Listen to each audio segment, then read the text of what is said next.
नीचे आके कहीं मर ना जाए। ये संतों की पहचान है। वो गाड़ी आड़ी में नहीं चलते हैं। जो वास्तविक संत होएगा वो किसी फोर व्हीलर में बैठेगा नहीं। क्यों बैठेगा? चक्का के नीचे जीव जंतु मरेंगे। वास्तविक जो संत है वो कीड़े मकोड़े में भी भगवान का दर्शन करता है कि जैसे हमारे अंदर जीव आत्मा है वैसे उसके अंदर भी है।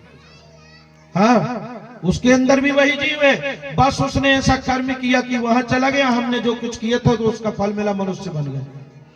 और यदि जब हम उसको दबा के मारेंगे वो भी मनुष्य बनेगा, हम भी वैसे ही बनेंगे, फिर वो भी कचरेगा तो मरेंगे। बदला होएगा। बबूल का पेड़ लगाओगे, देखना जाना उसके पास कांटा लगेगा, आम का फल न मिलेगा। जीवन में जो व्यक्ति जैसा कार्य करता है कभी ना कभी, आज नहीं तो कल उसको भोगना पड़ता है। एक छोटी सी बात बता दें, कभी भी छोटे 4 साल 3 साल 5 साल 6 साल के लड़के को मार के देख लें। कई लोग मारे होंगे, अभी ध्यान न दिए होंगे, अब ध्यान देना। आप उसको एक थप्पड़ मार दो, उसका एक आंसू गिर जाए, फिर देखना मालूम क्या होगा। हम जाएंगे कहीं भी, कोई रास्ता में वो पट्टा लगे तो नाक बासा टूट जाए। कहा कोई हमको दूसरा बेइज्जत कर दे, वो जब रोता है तो मारता तो नहीं है, लेकिन उसका रोना भगवान देखते तो उसके बदले भगवान बदला लेते हैं। किसी के साथ हम अच्छा करें या खराब करें, जीवन में वो फल मिलता ही मिलता है। चाहे गुरु जी हो, चाहे पंडित जी हो, चाहे महात्मा हो, चाहे कोई। अरे भगवान ने स्वयं ये चीज दिखाई है कि मैं भी अगर गलत करता हूं तो मुझे भी गलत भोगना पड़ता है। राम जी ने छिप के बाली को मारा था, मारे कि नहीं मारे? फिर क्या हुआ? जब कृष्ण बने तो कहार ने, एक शिकार करने वाले ने भगवान के पैर में बाण मारा था, वो बाली का बेटा था। जब रोने लगा तो भगवान ने कहा कि तू रो मत। बोले महाराज मुझसे गलती होगी। भगवान कहते तुमसे नहीं, मैंने जो अपराध किया था उसका बदला चुकाया हूं। भगवान ने ज्ञान दे दिया कि जब भगवान भी गलत करते हैं तो उनको भोगना पड़ता है, तो मनुष्य की कौन कहे। जीवन में प्रत्येक व्यक्ति के द्वारा किए हुए को कर्म और स्वकर्म उसको जरूर फल देते हैं।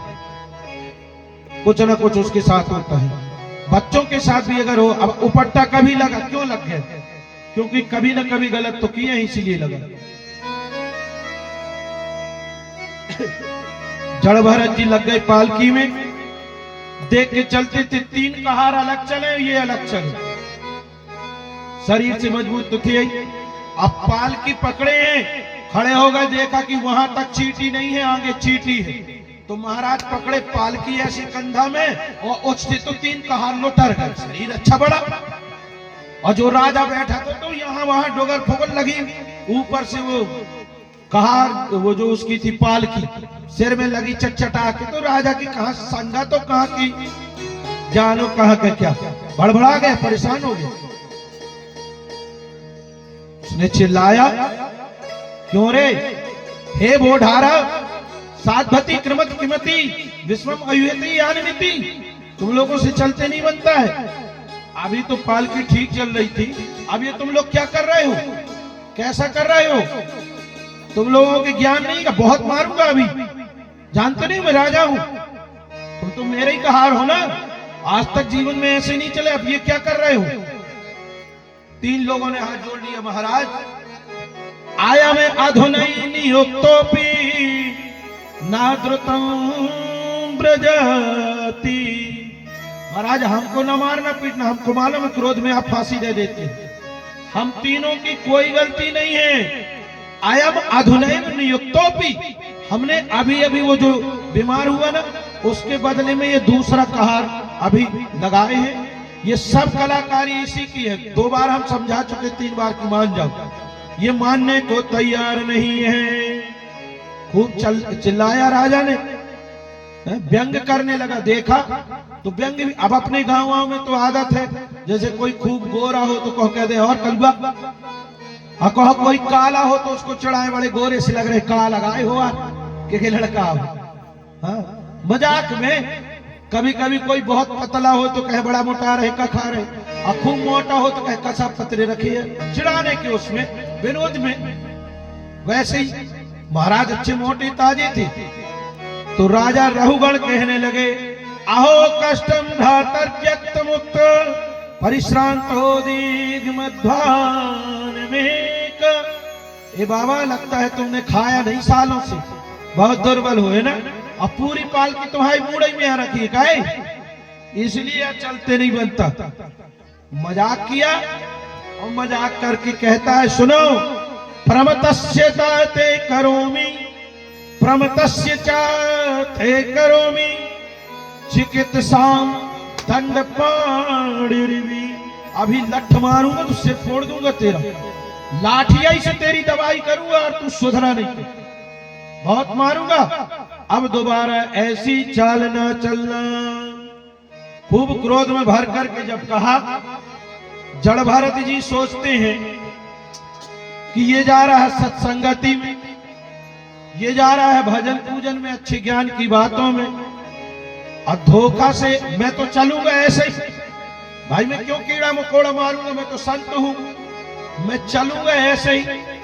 और धोखा से इसको क्रोध आया और इसने मुझे मार दिया, तो ये तो मरेगा और नरक में भी जाएगा। और जब ये नरक में जाएगा और लोग इसकी और मेरी कथा सुनेंगे कि एक राजा प्रवचन सुनने कथा में सत्संग में जा रहा था तो नरक में चला गया, इसलिए भैया आज के बाद कोई कथा में न जाना, कहे नरक में जाए। तो लोग सत्संगति में, कथा में, पूजा में जाना बंद कर देंगे।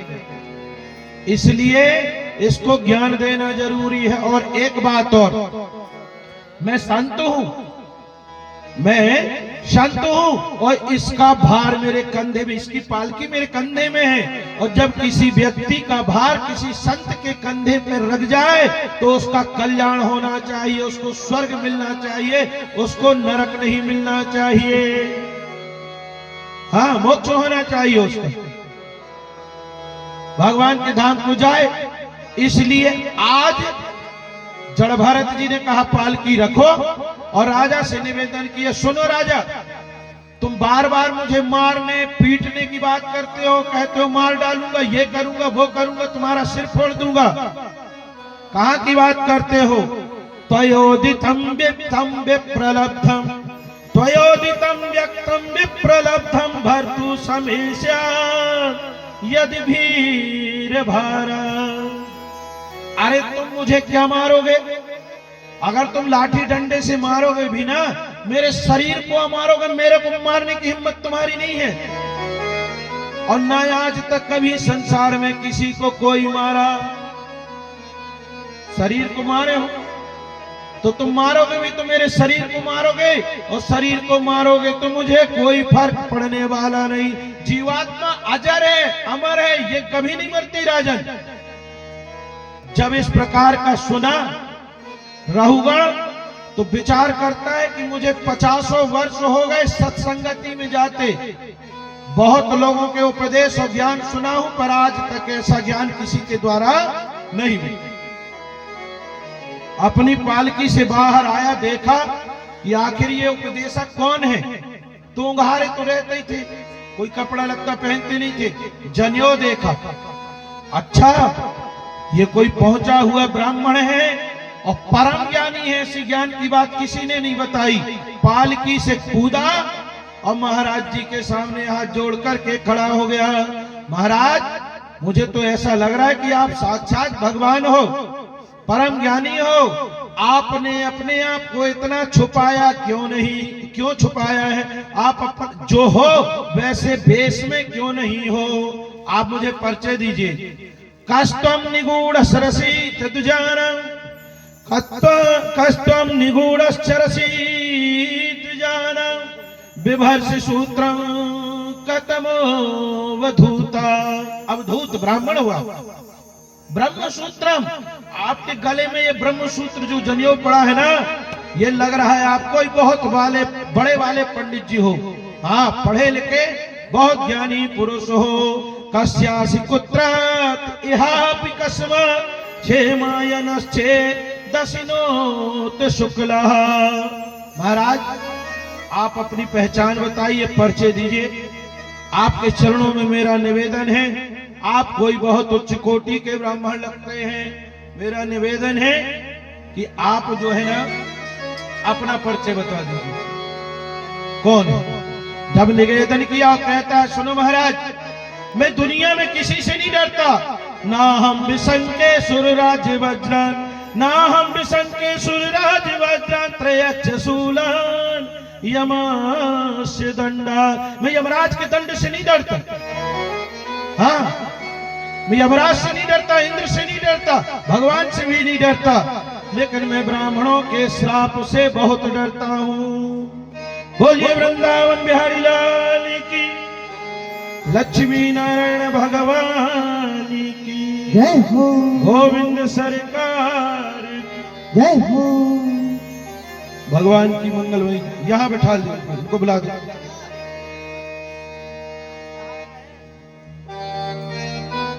भगवान की बड़ी सुंदर कृपा है हमारे ऊपर, भगवान की बड़ी महिमा है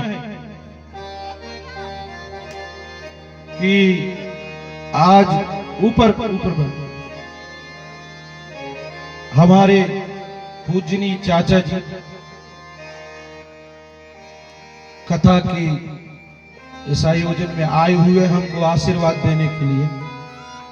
अब हमारे पिताजी तो है नहीं है, पर पिताजी के जाने के बाद जो पिता अपने पुत्र को करता है वही मेरे लिए आज तक अभी तक इन्होंने किया है। इससे ज्यादा कोई शब्द ही नहीं है, बस एक ही शब्द है कि यही मेरे पिता है। और कभी जो कुछ करते हैं तो बोलते भी नहीं, पता भी नहीं चलता कभी। लोग तो बार बार एहसान बताते हैं, बाप खुद बेटा को कई बार गिना देता है कि हम तो लाने ये कर दो, तो लाने ये। पर हमारे पिता तुल्य चाचा जी कि हम तो ललाते हैं कि कभी एक आज्ञा दे दे तो हम करें। प्रतिपल हमारा ध्यान रखने वाले आपके आशीर्वाद से ही हमारी ये भगवान की मंगलमयी कथा हो रही है। और मैं तो निवेदन करता हूं कि परम पूज्य मेरे चाचा जी का आशीर्वाद मेरे सिर पर सदा रहे। भगवान बढ़िया ऐसी मंगलमयी कृपा करते रहे और सदैव जो है इनके चरणों में मेरा विश्वास भी बना रहे।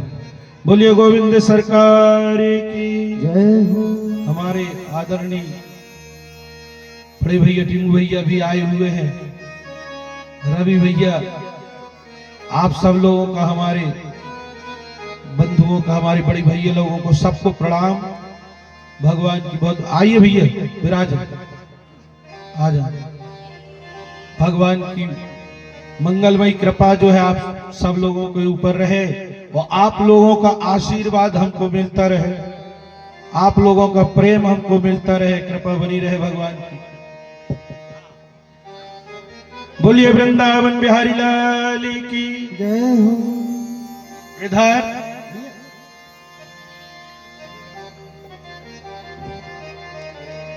राजा राहुगण जो है भरत जी के सामने हाथ जोड़ लिए। महाराज में वज्र से नहीं डरता, ना हम विसंके सुरराज वज्रान, मैं इंद्र के वज्र से नहीं डरता। त्रयच्छ शूलान यमस्य दंडा, यमराज दंड लिए रहते हैं न मारने को, है ना, पापी जीवों को सताने के लिए, उनके पापों को नष्ट करने के लिए बहुत भयंकर दंड लिए रहते हैं, जिससे सुनने में भर से डर लगता है, भय लगता है। राजा राहुगण कहते हैं भगवान मुझे उस दंड से भी डर नहीं है। मुझे किसी से कोई भय ही नहीं है। तो किस चीज से डर है? मुझे केवल ब्राह्मणों के श्राप से डर है। क्योंकि ब्राह्मण, कोई भी सीधा साधा तपस्वी ब्राह्मण यदि कभी क्रोध में भर करके किसी को श्राप देता है तो आग तो केवल उस वस्तु को लगाती है जो उसके पास होती है, उसको जला देती है, परंतु ब्राह्मण का श्राप पूरे कुल को जला देता है। हाँ, जो को का एक बात ध्यान रखना, जिसको अपने धन में, जिसको अपने पद में, जिसको अपने शरीर की शक्ति में अभिमान हो जाए और ये लगे कि अब दुनिया में मुझे कोई मारने वाला नहीं है, तो किसी तपस्वी सीधे साधे ब्राह्मण से जाकर के विरोध ले लेना। राहुगण कहते हैं जो को हुका मारा न मरे सो ब्रह्म रोष पावक सोई जरे। जैसे आग सूखी घास को जलाकर के राख कर देती है ना, वैसे ही सीधे साधे व्यक्ति का ब्राह्मण का श्राप लगता है। इसलिए महाराज मैं आपके श्राप से डरता हूं। ब्राह्मण के हंस पड़े जड़ भरत जी। हाँ राजन, हम ब्राह्मण हैं पर इतने खतरनाक वाले नहीं कि चाहे जिसको श्राप देते भाग, चाहे जिसको हम श्राप नहीं देते। चिंता मत करो, मैं तुमको श्राप देने वाला नहीं। रघुगण ने हाथ जोड़ लिया, महाराज आपने अभी कहा कि मैं आपको मारूंगा तो आपके शरीर को लगेगा और आपको उससे कोई फर्क पड़ने वाला नहीं, उससे आपको कोई कष्ट होने वाला नहीं। तो ये बात मेरी समझ में बिल्कुल नहीं आ रही। क्यों? स्थल्या अग्नि तपात्यस्य अभितापा तत्रापतस्त तंडुल गर्भरंदी। महाराज जब कहीं चूल्हे में आग लगाई जाती है और एक तबेली में जल रखा जाए, उसमें चावल डाला जाए, तो आग पहले तबेली को गर्म करेगी, तबेली जल को गर्म करेगी, और जब जल गर्म होगा तो चावल अपने आप पक के भात बन जाएगा। तो चाहे जो कुछ हो, चावल कितनी भी दूरी पर हो, पर आखिरी में उसी को पकना पड़ता है। वैसे ही यदि शरीर पर पड़ेगा, हाथ में पैर में या कहीं पे भी दर्द तो होएगा, और जब शरीर पर मार पड़ेगी और दर्द होएगा तो जाकर के आंखों से आंसू निकलेंगे, आंखों से आंसू निकलेंगे, दुख होएगा तो मन में कष्ट होएगा, मन में बहुत कष्ट होएगा। तो ये मेरी बात समझ में नहीं आई कि आपने ये कैसे कह दिया कि आप मेरे शरीर में मारोगे तो मन का कोई संपर्क नहीं, जीव से कोई लेनी देने नहीं। ये बात बतलाइए। अब इधर भारत जी हंस पड़े। राजन आप जो है सत्संग में जाते हो, विद्वानों की, बड़े बड़े विद्वानों की संगति में जाते हो, ज्ञान भी अच्छा मिलता है। भाई बड़े लोग बड़ा ज्ञान, तो जाते बड़े लोगों की संगति में हो, सीखते भी हो, परंतु और बड़ा बनने की कोशिश भी कर रहे हो, संवाद कर रहे हो, परंतु तुम्हारे पास बड़े व्यक्तियों का ज्ञान बिल्कुल नहीं है। बोलिए वृंदावन बिहारी लाल की जय हो, लक्ष्मी नारायण भगवान की जय हो।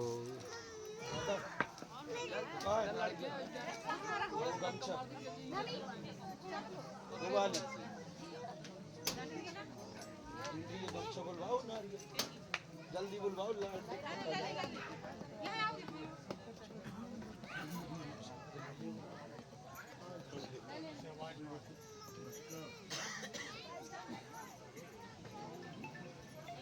तो भैया कहाँ गए इनके? वो नारियल रखा था ना, कहाँ है?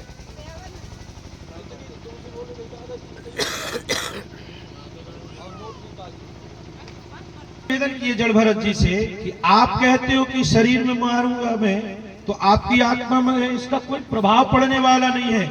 तो ये हमारी समझ में नहीं आया। भाई भात तो पकेगा, चावल पक के भात बनेगा, तबेली में रख जाएगा, शरीर में कुछ मार पड़ेगी, चोट आएगी, कुछ भी होगा, उसका प्रभाव तो आत्मा में पड़ना ही है। जब इस प्रकार का उपदेश दिया तो जड़ भरत जी कहते हैं अकोविदः कोविदवादिवादा वदस्थो नाति वरिष्ठा। हे राजन, तुम विद्वानों की तरह प्रवचन तो दे रहे हो, उनके जैसे बनने का प्रयास तो कर रहे हो, परंतु हो महामूर्ख, तुमसे बनता नहीं, उल्टी बातें करते हो, विद्वान बनने का प्रयास करते हो, महान मूर्खता के उपदेश देते हो। अब एक बात सोचिए, यदि भरी सभा राजा बैठा हो और भरी सभा में उसी की प्रजा के सामने कोई कह दे महान मूर्ख, तो कैसा लगेगा? अरे आदमी को अपना सम्मान प्रत्येक जगह लगता है कि हमारी जो हम हैं, हमारे अनुसार हमारा सम्मान हर जगह हो, और फिर उसी की प्रजा के सामने, उसके परिवार के सामने कोई मूर्ख कह दे तो उसको तो बहुत बड़ा अपमान लगेगा। राजा बोला कुछ नहीं, हाथ जोड़ लिया, भगवान आपने मुझे महान मूर्ख कहा, ठीक है मैं स्वीकार करता हूं, परंतु आपने जो कहा उसको आप सिद्ध करके बताइए। जब इस प्रकार से कहा तो जड़ भरत जी कहते हैं राजन तुम कहते हो मुझको मारोगे तो मैं मर जाऊंगा। नैनम छिन्नन्ति शस्त्राणि नैनम दहति पावका। अरे आत्मा कभी मरी है, ये अजर है, अमर है। जैसे मनुष्य वस्त्रों को फटे वाले त्याग करके नवीन वस्त्रों को धारण करता है, वैसे आत्मा एक शरीर से निकल करके दूसरे में चली जाएगी। और आपने जैसे मुझे कहा कि मुझे मारोगे कष्ट होगा, तो सुनो, अब हम जो बात आप लोगों को बताएंगे इस भागवत जी के संवाद की, आप लोग सुनोगे यदि तो बहुत कुछ सुख की प्राप्ति आपके मन में आप प्राप्त कर सकते हैं। वो कैसे? इस कथा से। जड़ भरत जी कहते हैं, सुनो राजा, जैसे मान लो ये पूरा स्थान बना है ना, कोई एक व्यक्ति एक सोफा है, जैसे ये छोटा वाला, ये छोटा सोफा रखा है ना, अब इस सोफे में कम से कम 2 लोगों के बैठने की जगह, 2 लोग आराम से बैठ जाएंगे। अब कोई व्यक्ति वहां बैठे और दूसरा व्यक्ति अगर वहां से आ रहा है, अब हमने देखा, मान लो हम बैठे हो उसमें, और हमने देखा कि वो हमारा दुश्मन आ रहा है, उसको देख करके हमसे भोजन नहीं किया जाता, उससे हमको बहुत चिढ़ है। तो और जगह है 2 लोगों की और बैठे हम अकेले हैं। अब उससे चिढ़े तो हम क्या करेंगे? कहीं पैर पसार के बैठेंगे, कहीं पैर फैला लेंगे, कहीं कुछ करेंगे। क्यों? क्योंकि वो बैठने ना पाए। और धोखे से अगर वो आया और आकर के ये देखा कि यहाँ तो जगह खाली हो, आके बैठ गया, तो हम वहां बैठ ना पाएंगे। हमारे मन में एकदम ईर्ष्या, द्वेष की आग से हम जलते रहेंगे। उसको बैठने नहीं देंगे, बैठ जाएगा तो उठ के भाग जाएंगे। बड़ा कष्ट होगा मन में बड़ा कष्ट होगा। क्यों होगा कष्ट? क्योंकि वो हमारा प्रिय नहीं बल्कि हमारा शत्रु है, उससे हमको ईर्ष्या है, द्वेष है, जलन है। तो जगह होने के बाद भी हमारे मन में दर्द है, शरीर में कोई दर्द नहीं, वो अपने स्थान में बैठेगा, हम अपने। और उसी की जगह यदि सिंगल वाला सोफा, एक कुर्सी भी हो लाल, ये जो छोटी कुर्सी है ना, इसमें अगर हम बैठे हैं और यदि हमारा कोई बहुत प्रिय आ जाए, कोई हमारे साथ का पढ़ा, हमारा भाई, बंधु, मित्र, जिसको हम बहुत दिनों बाद देखें और बहुत चाहते हैं, अब वो आएगा और सब जगह खाली है, कुर्सी भी खाली, और वही बैठे तो बार बार बुलाएंगे, आ जाओ इधर ही। अब वो कहेगा जगह तो है नहीं, कहाँ बैठे? वहां तो जगह ही नहीं, कहाँ बैठे? कहीं अरे तुम आओ, तो तुम्हारे लिए जगह है। और एक कुर्सी जिसमें एक व्यक्ति की जगह, उसी में हम खिसक जाएंगे, कहेंगे यही बैठ जाओ।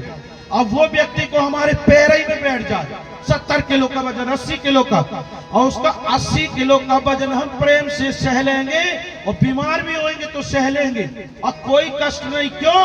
क्योंकि वो हमारा प्रिय, हमारी आत्मा में कोई कष्ट नहीं, हमारी आत्मा में कोई कष्ट नहीं, इसलिए 80 किलो का वजन हम सह लेंगे।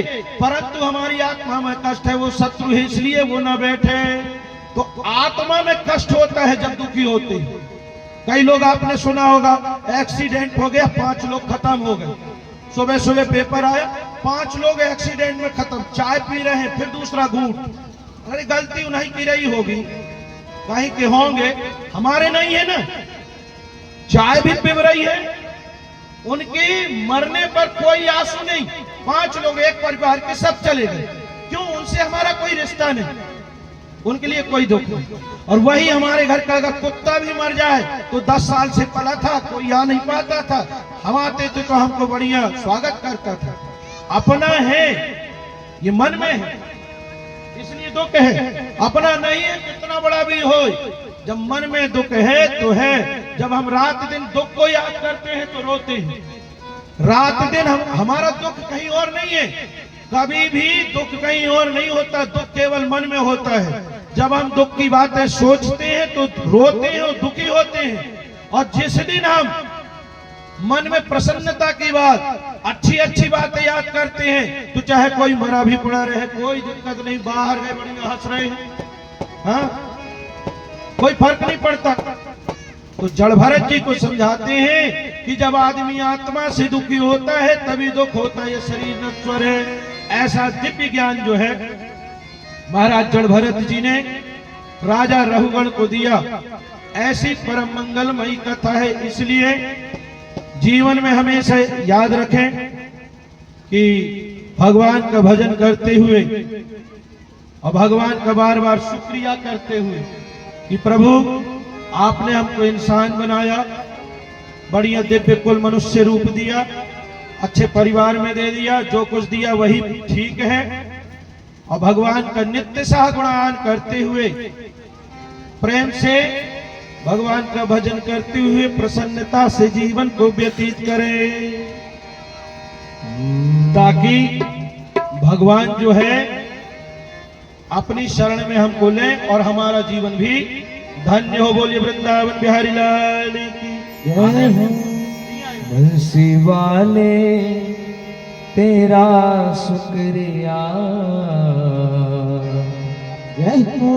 भगवान का हमेशा शुक्रिया करें, प्रतिदिन झूठ न बोले भगवान से कभी। कई लोग झूठ बोलते हैं ना, रात दिन दुखाई बताते हैं, दुखाई ना। भगवान का प्रतिपल कहे बंसी वाले तेरा शुक्रिया, बंसी वाले तेरा शुक्रिया, तूने जीवन में सब कुछ दिया। बंसी वाले तेरा शुक्रिया, तूने जीवन में सब कुछ दिया। शुक्रिया शुक्रिया शुक्रिया, तूने जीवन में सब कुछ दिया। मुरली वाले तेरा शुक्रिया, तूने जीवन में सब कुछ दिया।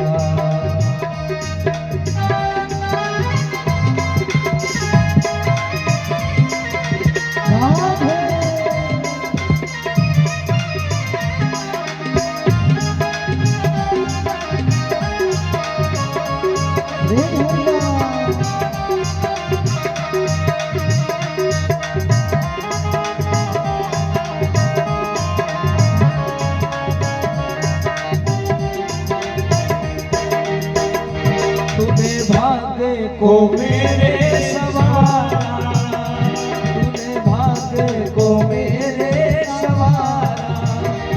आई मुश्किल तो दिया सहारा, आई मुश्किल तो दिया सहारा। हाथ सर पे, हाथ सर पे मेरे रख दिया। शुक्रिया शुक्रिया शुक्रिया, बंसी वाले तेरा शुक्रिया। शुक्रिया शुक्रिया शुक्रिया।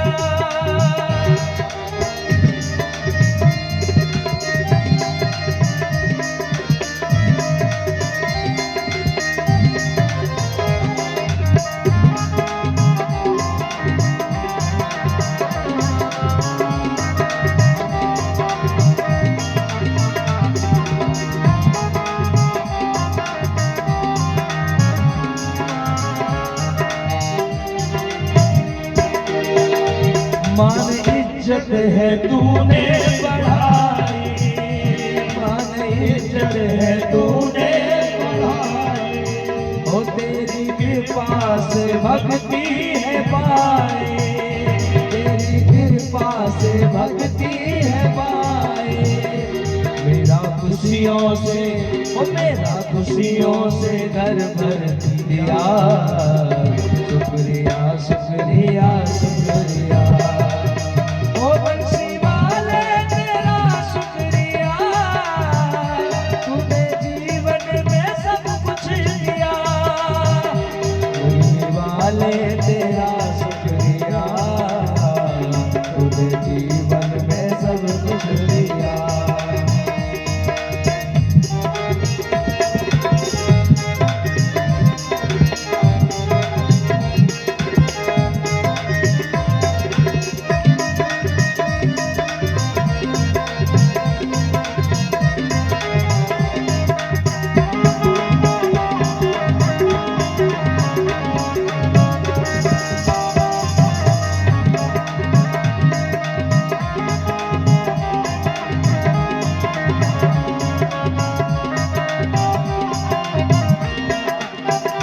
बिन दुखियों की विपदा डाले, बिन दुखियों की विपदा डाले। तेरे दुखियों की विपदा तू डाले, बिन दुखियों की विपदा तू डाले। धार से तू निकाले, तुझ धार से तू निकाले। डूबतों को किनारा दिया, शुक्रिया शुक्रिया शुक्रिया। ओ मुरली वाले तेरा शुक्रिया, शुक्रिया शुक्रिया शुक्रिया। ओ बंसी वाले तेरा शुक्रिया, शुक्रिया शुक्रिया शुक्रिया। शुक्रिया शुक्रिया शुक्रिया शुक्रिया शुक्रिया शुक्रिया। बोलिए वृंदावन बिहारी लाल की जय हो, लक्ष्मी नारायण भगवान की जय हो, भागवत भगवान की जय हो, माता पिता की जय हो, समस्त श्रोताओं की जय हो, समस्त ब्राह्मण संतों की जय हो। जय जय श्री राधे। हाँ, भगवान कहते हैं कि इस भूमंडल में 7 द्वीप हैं और 7 द्वीप के 9 खंड हैं, एक एक सागर के समावृत हैं। जम्बू द्वीप के 9 खंड हैं, 9 खंडों में भगवान हमेशा वास किया करते हैं। अजनाब खंड को भारतवर्ष कहते हैं। इस भारत भूमि में आप एक चीज और देखोगे, हमेशा भगवान ने भारत देश में ही अवतार लिया। एक व्यक्ति कोई कुतर्की था तो उसने कहा कि जब भगवान को कहा गया है कि समान दृष्टि से सबको देखते हैं तो भगवान भारत में ही क्यों आए, बार बार भारत में ही अवतरित क्यों हुए? तो भगवान समदर्शी है, सबको एक भाव से देखते हैं। तो किसी विद्वान ने जवाब दिया कि जैसे हमारा शरीर, हाथ पैर कान नाक सब बहुत जरूरी है, पर इन सबसे ज्यादा जरूरी क्या है? जीव, हिंसा, जान जिसको कहते हैं, है ना? हृदय। हाथ न रहेगा चल जाएगा मैया, पैर न रहेगा चल जाएगा, आंख फूट भी जाए तो चल जाएगा काम, कोई दिक्कत। पर यदि हृदय ना रहा, जीव न रहा, तो फिर मरे जैसे पड़े रहो। वैसे ही सारा संसार तो जरूरी है, पर एकाध ना भी रहेगा तो चल जाएगा। लेकिन ये जो भारतवर्ष है ना, भारतवर्ष भगवान का हृदय है, संसार का हृदय है। तो हृदय हमेशा, जब तक हृदय धड़कता है तभी तक आदमी जिंदा है, और जिस दिन हृदय की धड़कन बंद हुई उसी दिन समाप्त, फिर वो इंसान नहीं, मुर्दा कहलाता है। इसीलिए भगवान हृदय रूपी भारत में सर्वदा अवतरित होते हैं, और यहाँ पर अवतरित होकर के कहीं पर भी दुष्ट हो तो उनका संहार करते हैं। इसलिए एक बात और बता दूं, हम लोग परम सौभाग्यशाली हैं। क्यों? क्योंकि भारतवर्ष में हमारा जन्म हुआ है। हाँ, भारतवर्ष की अगर मध्य प्रदेश में हो जाए तो और अच्छा, और भेड़ा ग्राम में जिनका जन्म हुआ है तो अपने आप को हम तो धन नहीं मानते हैं। ऐसे सुंदर पवित्र ग्राम में जहां पर बादल में तो एक ही चंद्रमा है, लेकिन हमारे भेड़ा में कितने चंद्रमा की तरह बड़े बड़े दिव्य महापुरुष हुए। यदि हम नाम गिनाना चाहें तो हमको पता नहीं, हम आपको बता दें। परम पूज्य हमारे दादाजी, जिनकी विद्वता का परम कौशल पूरे क्षेत्र में था, आदरणीय श्री कौशल प्रसाद जी मिश्रा, बड़े बब्बा जी श्री ईश्वरी प्रसाद जी, छोटे बब्बा जी हीरालाल जी, और भी हुए।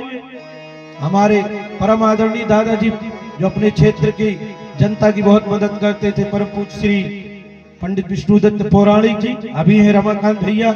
आप लोग हमारे बड़े भैया हैं। आप लोग जैसे दिव्य विभूतियों के बीच में हमको भी ये जीवन मिला। हम कृतार्थ हैं कि आप लोगों के आशीर्वाद से आज हम भगवान की कथा में लगे हुए हैं। आप लोगों के द्वारा जो मार्गदर्शन हमको दिया गया है, आप लोगों ने जो मार्ग बना दिया है, उसी पर हम चल रहे हैं। ये आप लोगों की दिव्य कृपा हमारे ऊपर है। ऐसे भेड़ा ग्राम में जन्म हो गए तो और अच्छा है, और आप सब लोगों को कथा सुनाने का पुण्य उससे प्राप्त हो गया। मानो ये तो परम दक्षिणा भी मिल गई, और हमने अपने मोक्ष की एक और सीढ़ी तैयार कर ली है। अब जब हम जाएंगे, जो मोक्ष का द्वार है वहां पर जो सीढ़ियां होगी, तो बड़ी प्रसन्नता से सीढ़ी एक हम चढ़ जाएंगे, भैया यहाँ कथा की आप सब लोगों के बीच।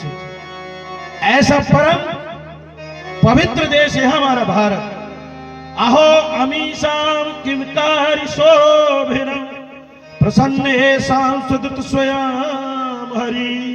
इतनी अच्छी भूमि है कि स्वयं हरि भी जब भी अवतरित होते हैं तो यही होते। अमेरिका इंग्लैंड में कभी सुने? अफगानिस्तान में कभी सुने? न्यूजीलैंड में कभी सुने?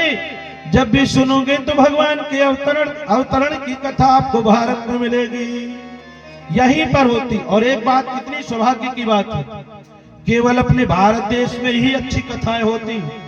जहां देखो चारों साइड भगवान की कथाएं चल रही, कहीं भागवत जी की, कहीं शिव पुराण हो रहा, कहीं देवी पुराण हो, कहीं सत्यनारायण की कथा। आप और हम सब लोग भगवत भक्त परायण हैं, सर्वदा भगवान की भक्ति में लगे। ये स्वर्ग में ये सब नहीं मिलता। देवता लोग भी ललाटे हैं कि हम धरती में भारत भूमि में जाकर के एक बार मनुष्य बन जाएं, तो जाके भगवान की कथा भक्ति पूजन कर लें। ये चीज जो है स्वर्ग में भी दुर्लभ है। नयत्र वैकुंठ कथा सुधापगा, नयत्र वैकुंठ सुधापगा, न साधवो भागवत तदाश्रय। वहां पे कथा तो नहीं मिलती, स्वर्ग का भोग भोगो, जितना पुण्य किए उसका भोग भोगिए और फिर से अपनी जिस प्रकार से कर्म करे उसी योनि में जाइए। हाँ, वहां पे ये सब नहीं मिलता कि कथा मिलेगी क्या। राम जी जब अपने साकेत धाम जाने लगे, हनुमान जी दूर खड़े हो गए हाथ जोड़ के। राम जी कहते हैं चलो भाई, सब लोग बैठ गए रथ में, आप क्यों उतनी दूर? आपको तो पहले बैठना है, आप तो हमारे सबसे अच्छे भक्त हो। हनुमान जी ने हाथ जोड़ लिए, महाराज क्या बताएं। अच्छा, तो ज्यादा भक्ति किए, ज्यादा सेवा किए तो ज्यादा मांगना चाहते? हाँ, अधिकार है भाई, कोई व्यक्ति ज्यादा करे तो ज्यादा मिले उसको। समझ गए हम हनुमान तुम्हें? हनुमान जी का नहीं प्रभु, ऐसी बात नहीं है। तो फिर चलो बैठो। नहीं प्रभु, एक बात पूछ ली। क्या? ठीक है, आपके साथ हम जाएंगे, अच्छी बात, कोई दिक्कत नहीं है प्रभु, आपके साथ कौन नहीं जाना चाहेगा, पर एक निवेदन है, वहां जाएंगे तो कथा मिलेगी क्या हमको सुनने आपकी? उन्हें वहां हम रहेंगे, क्या करोगे कथा? अरे जिस जगह मैं स्वयं हूं, मेरी कथा का क्या काम है? हनुमान जी कहा नहीं प्रभु, आपको तो हमने देख लिया, ठीक है, किसी वस्तु को कितनी देर तक देखा जाएगा? आपको देखने में जो आनंद नहीं है ना, वो आनंद आपकी कथा सुनने में। और एक बात और बताएं प्रभु, हम बहुत अच्छे से जानते हैं, जहां आपकी कथा होगी वहां आप स्वयं आओगे। अच्छा एक बात बताओ, कभी भी यदि किसी व्यक्ति की उससे प्रशंसा की जाए, जैसे आप ही लोग हैं, कोई भी वयोवृद्ध पितृतुल्य आपकी प्रशंसा करने, नहीं दादाजी आप तो बहुत अच्छे, मन लगता है ना सुनने, मन लगता है ना सबका, ये तो हमारे बारे में, हमारे पिता के बारे में, हमारे दादा के बारे में बता रहा है, मन लग जाता बैठने का। हाँ सुने तो आगे हमारे बब्बा जी जैसे दादा बैठे थे, एक दिन बताने लगे तुम्हारे बाबा के साथ खूब हम रहे हैं, संगत हुई है, पिताजी के साथ तुम्हारे खेलते थे हम, तुम्हारे चाचा लोग, सुनने में मन लगता है कैसे थे वो, कितने श्रेष्ठ थे, कितने श्रेष्ठ कार्य हम भी करें वैसे, उन्हीं के मार्गदर्शन में हम भी चले। तो प्रभु आपसे अच्छी, देखने से अच्छी हमको कथा, आपके दर्शन भी मिलते हैं और मन हमारा आपकी कथा से सर्वदा प्रसन्न रहता है। ऐसी है यह दुर्लभ भगवान की परम पवित्र कथा जो जीवन को कृतार्थ कर देती है। इसके बाद सुखदेव भगवान जो है राजा परीक्षित को नरकों का वर्णन सुनाते, सुनो राजन, यदि व्यक्ति गलत करता है तो उसको नरकों की व्यवस्था की गई है। जैसे पानी में कचरा होता है तो कचरा साफ करने के लिए कोई कपड़ा ही लगा देगा, कोई छन्नी लगाएगा, कोई कुछ करेगा, छानता ना, वैसे ही पापी आदमी जितने पाप करता है उन पापों को समाप्त करने के लिए उसके लिए नरक बनाए गए हैं, फिल्टर करने के लिए। पानी में कचरा फिल्टर में डाले, साफ पानी अलग, कचरा अलग। वैसे ही जीव जब पाप करता है तो पापों को समाप्त करने के लिए नरकों का भोग भोगता है। तो बहुत सारे नरक है दादाजी, 84 लाख, ये मनुष्य शरीर भी नरक ही है समझ लो, क्योंकि सुखी कोई है ही नहीं। हाँ, कोई सुखी नहीं है यहाँ पर, चाहे गुरु जी हो, चाहे पंडित जी हो, चाहे चेला जी हो। यहाँ अच्छे उपदेश हुए, बाहर गए और जैसे ही अपनी अपनी समस्याओं में लगे तो रोना धोना शुरू। बड़े बड़े संतों को हमने दुखी देखा है, रोते देखा है, क्रोध करते देखा है, जिनका क्रोध से कोई संबंध नहीं है। क्या मतलब संत को क्रोध से, क्या मतलब उनको धन द्रव्य से, क्या मतलब किसी के परिवार से, पर परिवारों के प्रपंच में वो लोग भी बढ़ जाते हैं। हाँ, लड़ाई झगड़ा विवाद धन द्रव्य लगे, सबको घेरे है ये माया, किसी को नहीं छोड़ रही है यहाँ पर। और जब कोई गलत करता है तो नरक भगवान ने इसलिए बना दिया। हाँ, कहीं अंधता मिश्र नरक। जीव जब भयानक पाप करता है तो अंधता मिश्र में ले गए, गरम गरम खीले करी, आंखों में घुसेड़ दी और पटक दी, अंधे होकर भागते रहो। रौरव नरक, छोटे छोटे कीड़े रहते हैं, चारों ओर से लग करके पापी जीव को खाया करते हैं। महारौरव और बड़े कीड़े। कुंभी पाक, जो व्यक्ति मांस तल के खाता है उसको कुंभी पाक नरक में जाना पर। बड़ी कढ़ैया पीप की गर्मा गर्म, और जैसे पूरी तलते उस पीप में जीव को तला करके उसके पापों को नष्ट करते, कुंभी पाक नरक। ताल सूत्रक, असिप बने, अंधकूप अंधेरे कुएं में पटक दिया जाता है पापी जीव। बैतरणी नदी, मांस की, पीप की, हड्डी की, बड़े बड़े घड़ियाल मगर ये सब वहां रहते हैं। ऐसी 100 योजन की लंबी चौड़ी नदी में पापी जीव को पटक दिया जाता है। तत्र यस्तु परवित्ता, कैसे लोग जाते हैं ऐसे नरकों में, कैसे लोग जाते हैं। तत्र यस्तु परवित्ता पत्यकला त्रया पूजा हरत सही काल पाशवत्तो। जो व्यक्ति दूसरे की संपदा ले ले, ध्यान रखना, यदि मैं आपका कुछ ले लिया ना तो यही रख के आ जाऊंगा।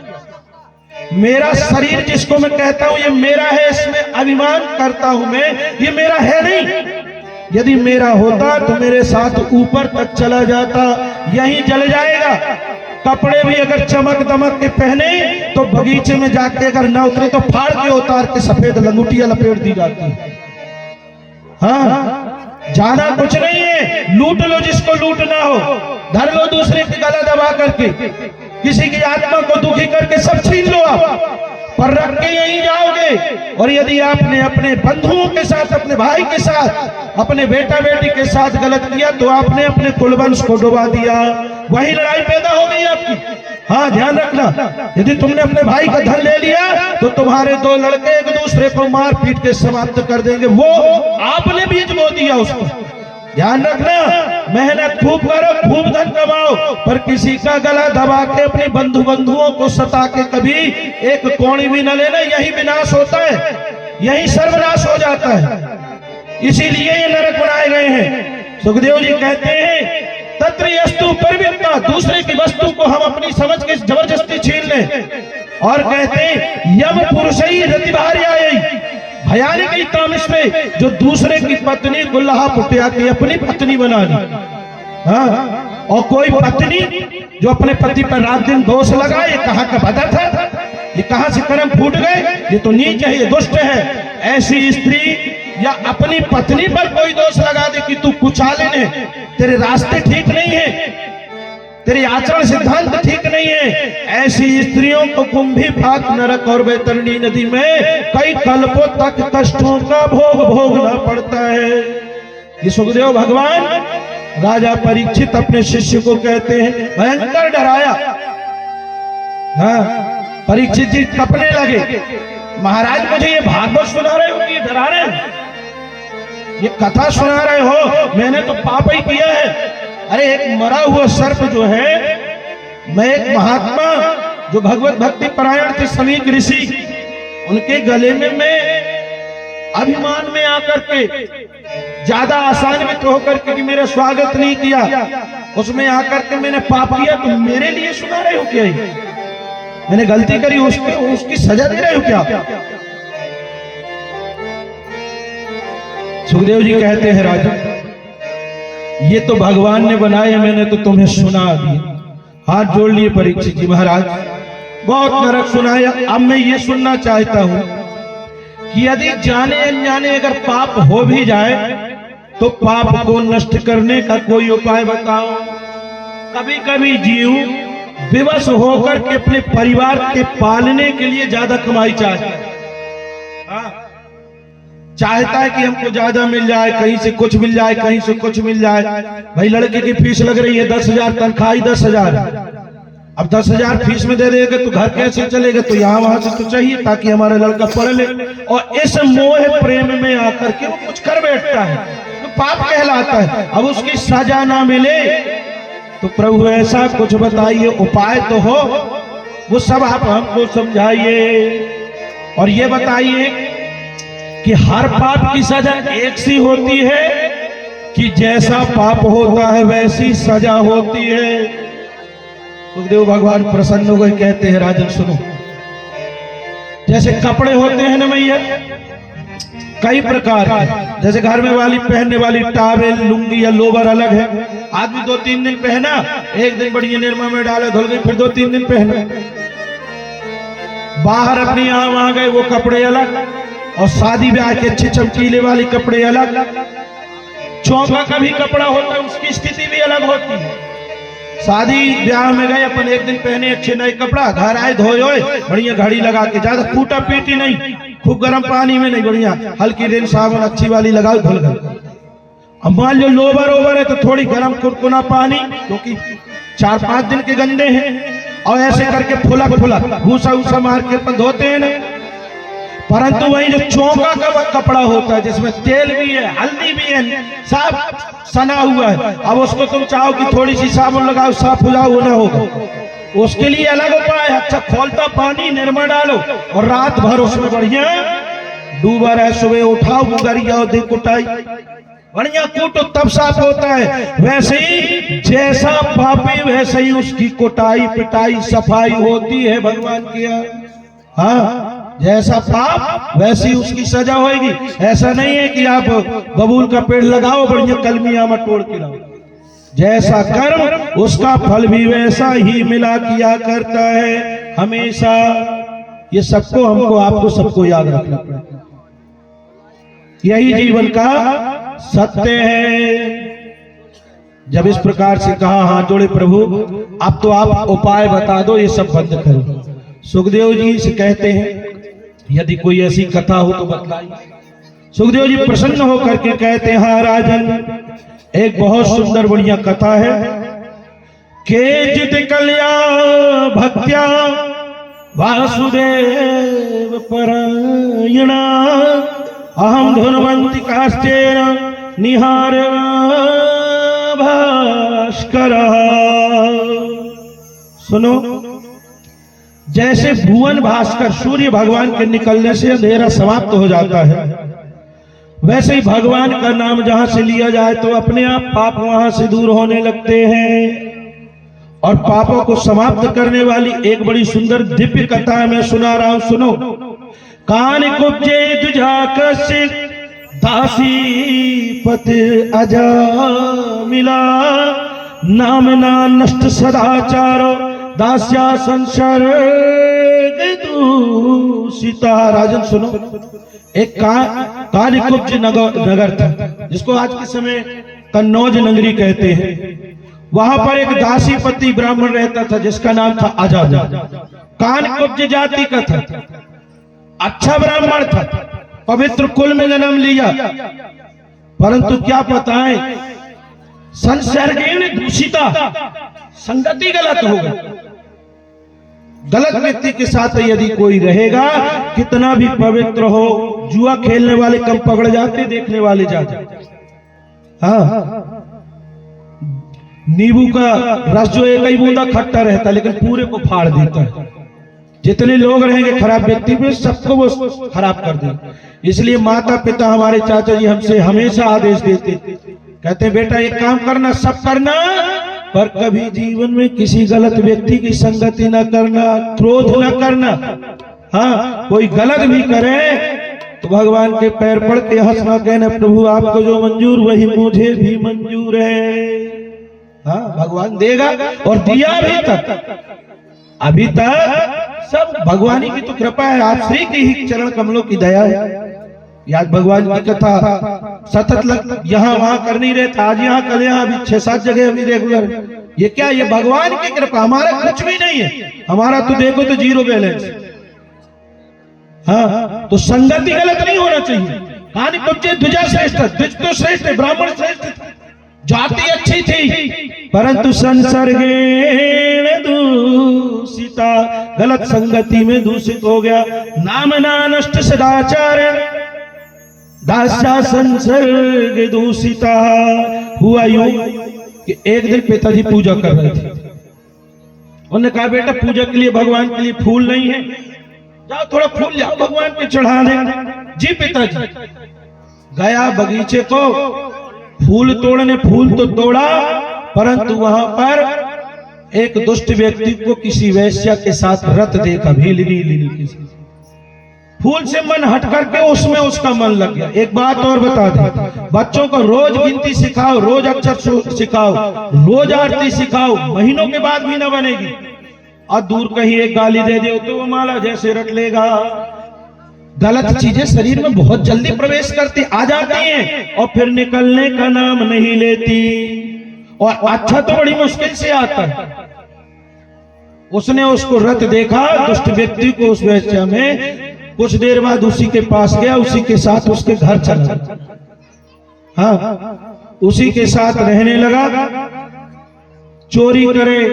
अब यहां था पवित्र, अच्छी जाति का, अच्छे संस्कार का, अच्छी पत्नी भी थी, बड़ा था उम्र में, बच्चे भी अच्छे थे, सब बढ़िया सुंदर कुलीन, जैसे सूर्य की चमक वैसे उसके परिवार की चमक, बड़ी दिव्यता थी, ज्ञान भी था। परंतु दुष्ट व्यक्ति के साथ यदि कोई रहे तो ज्ञान भी दुष्ट हो जाता है। हाँ। चला गया, वहीं रहा, 84 साल तक की उम्र में वहां रहा। पाप कर्म करना, चोरी करना, झगड़ा करना, विवाद करना, ये जीवन का उसका उद्देश्य। एक दिन अचानक उसी ग्राम में एक संत महात्मा आए, बड़े दिव्य संत थे। भोजन पानी कुछ किए नहीं, मध्याह्न काल का समय, भूख प्यास से त्रसित थे, गला सूखा जा रहा था। बच्चे खेल रहे, पूछा क्यों बेटा, सुनो। हाँ महाराज जी, इस गांव में कोई धार्मिक व्यक्ति है? क्यों? क्योंकि हम धार्मिक व्यक्ति के भोजन करते हैं, जल पीते, किसी की और का छोला नहीं करते। अब बच्चों ने विनोद किया, हंसी मजाक। बच्चे कहते हैं हाँ दादा महाराज, आजामिल बाबा बड़ा अच्छा है, बड़ा धार्मिक, बड़ा सज्जन है, पूजा पाठ करते, कभी पाप किया ही नहीं, आजामिल बाबा के यहाँ चले जाओ। महाराज जी सीधे चले गए अजामिल के घर में, बाहर से आवाज लगाई, ओ धार्मिक अजामिल बाहर आओ। अजामिल के कानों में जब ये आवाज आई कि धार्मिक अजामिल बाहर आओ, हाथ जोड़ करके बाहर आ गया। सामने देखा एक दिव्य संत खड़ा हुआ है, ऐसा लगा है जैसे सूर्य भगवान सामने आ गए। आकर के प्रणाम किया, महाराज आदेश, निवेदन किया, अरे मैं आपके यहाँ भोजन करना चाहता हूँ, सुना हूँ आप बहुत धार्मिक हो, भोजन करना है मुझे तुम्हारे घर में। क्या बताऊं महाराज, धार्मिक शब्द तो मैं जीवन में सुना ही नहीं, जानता ही नहीं, कभी जाना नहीं कि धार्मिकता क्या होती। पूरे जीवन आज तक मैंने पाप किए हैं। अरे मैं तो चाहता हूं भोजन बना के कर, मैं तो चाहता हूं कि तुम्हारे घर में भोजन बना करके करूं। महाराज यदि आप मेरे घर में भोजन करेंगे तो एक बात याद रखें, संपूर्ण जीवन में जो आपने पुण्य किए हैं ना, वो पूरे पुण्य आपके नष्ट हो जाएंगे। मैंने जीवन में इतने पाप किए हैं। अच्छा, अरे क्या बताऊं महाराज, मैंने कभी जीवन में किसी स्त्री का सम्मान नहीं किया, किसी का सम्मान नहीं किया हूं मैं। कहीं किसी की स्त्री भगा लाता था, कहीं किसी का धन हरण कर लेता था। अच्छा ऐसा? हाँ महाराज, ठीक है तो जाते हैं, पर महाराज 2 मिनट सुन ले। अब आप आ ही गए हैं तो कुछ धन ले ले, मेरा धन पवित्र करो, धन में कोई दोष नहीं रहता। कुछ धन दिया, जाने लगे तो कहा महाराज पाप को खत्म तो नहीं हो सकता, पर निवेदन है कि यदि मेरे कल्याण के लिए कुछ उपाय हो तो बता दीजिए। महाराज ने कहा तुम्हारे बच्चे, हाँ एक छोटा बच्चा है, एक काम करना उसका नाम नारायण रख लेना, वो तुम्हारा कल्याण करेगा। महाराज तो कह के चले गए। बहुत सारे बच्चे थे उसके, बहुत सी पत्नियां थी, सबका मोह त्याग दिया। सबका मोह त्याग दिया उसने। उस बच्चे को अपनी गोद में सर्वदा लिए रहता था। भुंजानः प्रपिबन खादन बालक स्नेह यंत्रिता। खाए तो उसी के साथ, जल पिए तो पहले उसको, सोए तो पहले उसको, कहीं जाए तो कंधे में बैठा ले उसी के साथ। रात दिन 24 घंटे उसी के साथ रहता। धीरे धीरे समय कब चला गया पता नहीं चला। मृत्यु देवता उसके सिर पर आकर के खड़े हो गए। हाँ, मृत्यु देवता आकर के उसको ले जाने के लिए खड़े हो गए। जब खड़े हो गए ऐसा लगा, देखा कि यमराज, पापी आदमी को यमराज ही देखेंगे।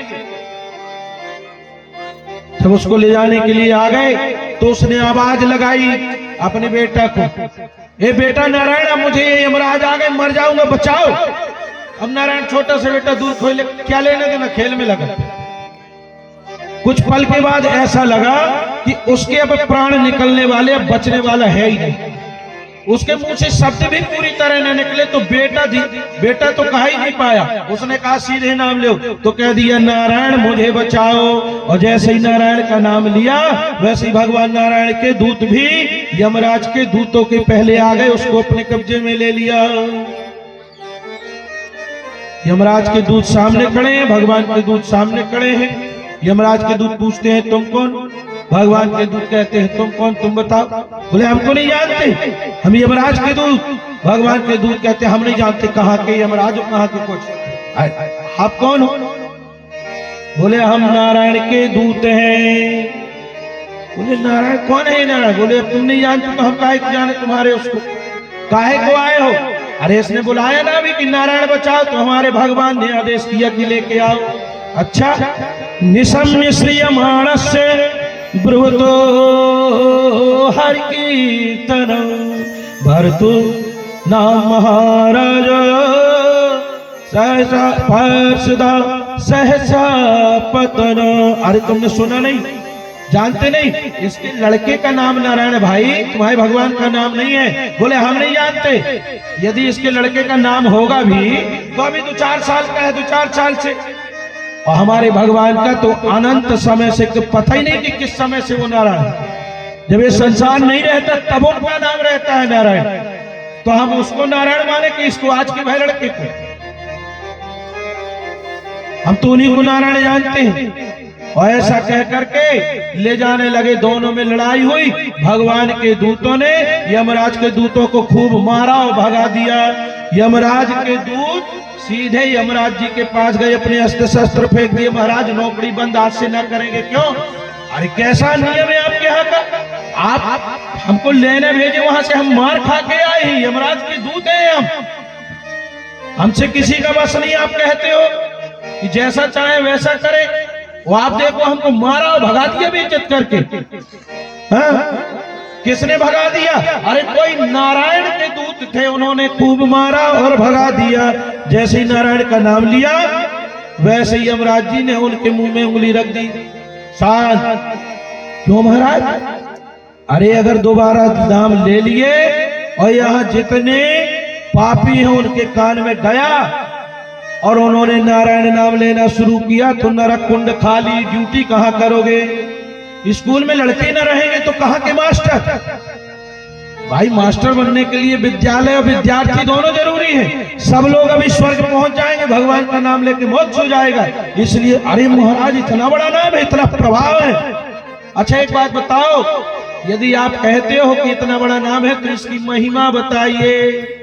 यमराज जी कहते हैं मैं तो क्या, जिसका ये नाम है वो भी इसकी महिमा नहीं बता सकते। कहाँ लगी नाम बड़ाई, राम न सकाई नाम गोड़ जाई। अरे राम जी स्वयं इस नाम की व्याख्या नहीं कर सकते। अरे महाराज यदि ऐसा है तो फिर हमको इस चक्कर में समझने की पड़ना ही नहीं। आप तो हमको ये बताइए कि किसको यहाँ लाना है, किसको यहाँ नहीं लाना है। यमराज कहते हैं, अब सुन लो नरक कौन जाता है। आप सब लोग सुन लीजिए और हम भी सुन लें। ये नहीं कि आपको सुनाए और हम ना सुने। आप भी सुनो और हम भी सुना के यहीं की यहीं अपने कान में सप्लाई कर लें। यमराज के दूत कहते हैं कि जिह्वा नवति भगवत गुण नाम धेय चेतश्चान स्मरन्ति तच्चरणारविन्दौ कृष्णाय नो नमति यक्षिर एकदापि तानान्नयद्धमसतो अकृत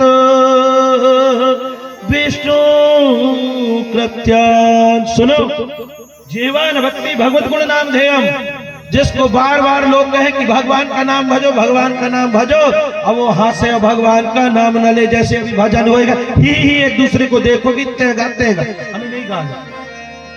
भगवान का नाम बार बार बोलने पर भी जो नहीं बोलता, हाँ, जिसका सिर कभी भगवान के चरणों में नहीं नमता है, जो कभी भगवान के गुणगान नहीं गाता है, जिसके पैर भगवान की कथा में न जाए।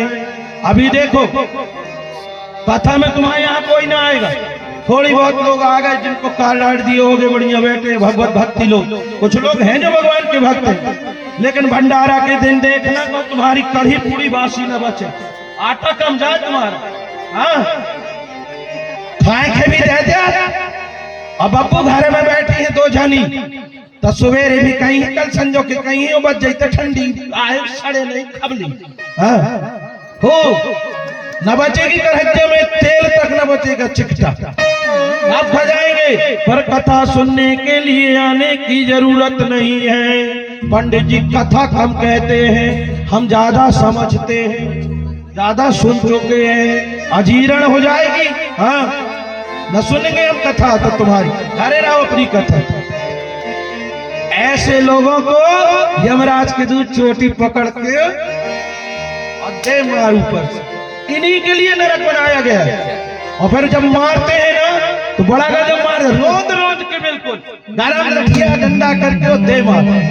इसीलिए याद रखें, भगवान का भजन हो, खुद से बने न बने कोई दिक्कत नहीं, कथा कराना हो तो कराना, और मन अगर 30% हो तो उसको भी खत्म कर देना, बिल्कुल न कराना। पर यदि कोई कराए तो वहां चले जाना, वहां कुछ ना लगेगा। और पंडित जी अगर कह दें कि दक्षिणा दो तो और ऊपर से उठा के ले जाना, नहीं देने पर कथा जरूर सुनना। हाँ, भगवान की कथा जो है ना पवित्र करती है देह को, कान को, सबको। इसलिए भगवान की कथा जो कोई नहीं सुनता तो यमराज के दूत चोटी पकड़ के ले जाके मारते हैं। ऐसे लोगों को नरक ले आया जाता है। बोलिए वृंदावन बिहारी लाल की, लक्ष्मी भगवान भरोसा है इस जिंदगी का।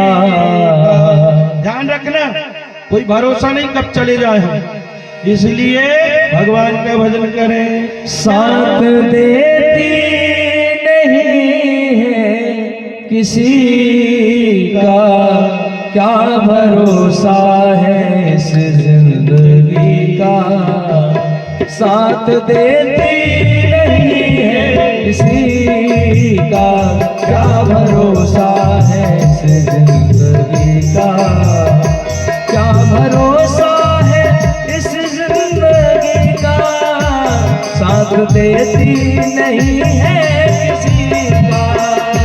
क्या भरोसा है इस जिंदगी का, साथ देती नहीं है किसी का। क्या भरोसा है इस जिंदगी का, साथ देती नहीं है किसी का। क्या भरोसा है इस जिंदगी का।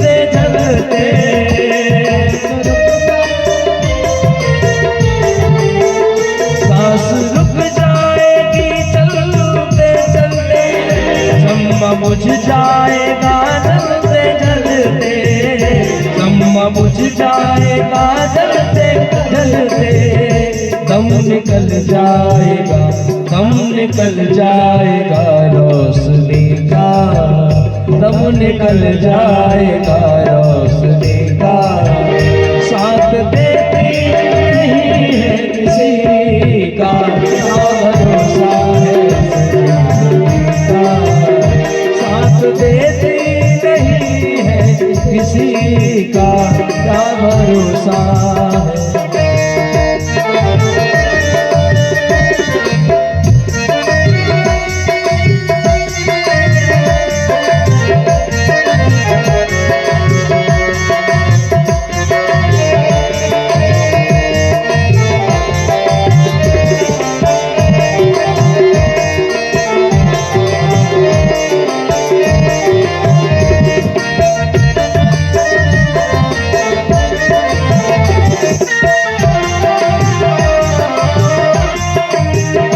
दुनिया है एक हकीकत पुरानी, चलते रहना है उसकी रवानी।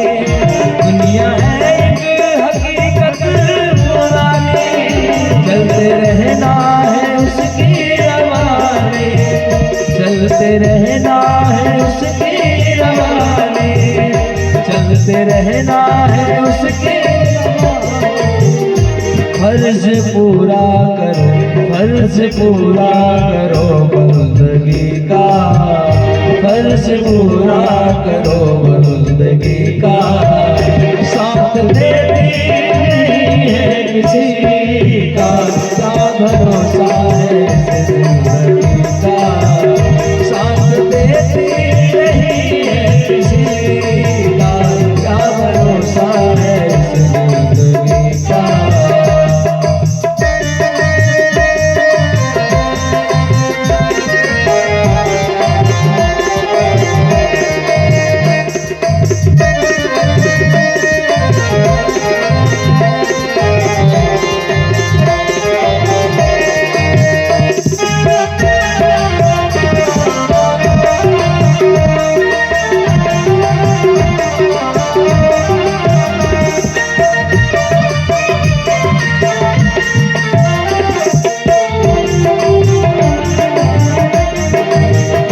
हम रहे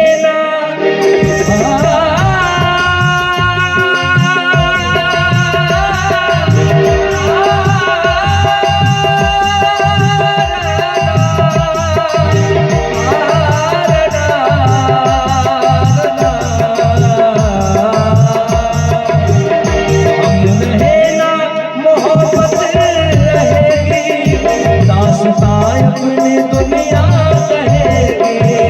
हम रहे ना मोहब्बत रहेगी, दास्तां अपनी दुनिया कहेगी, दास्तां अपनी दुनिया कहेगी, दास्तां अपनी दुनिया कहेगी।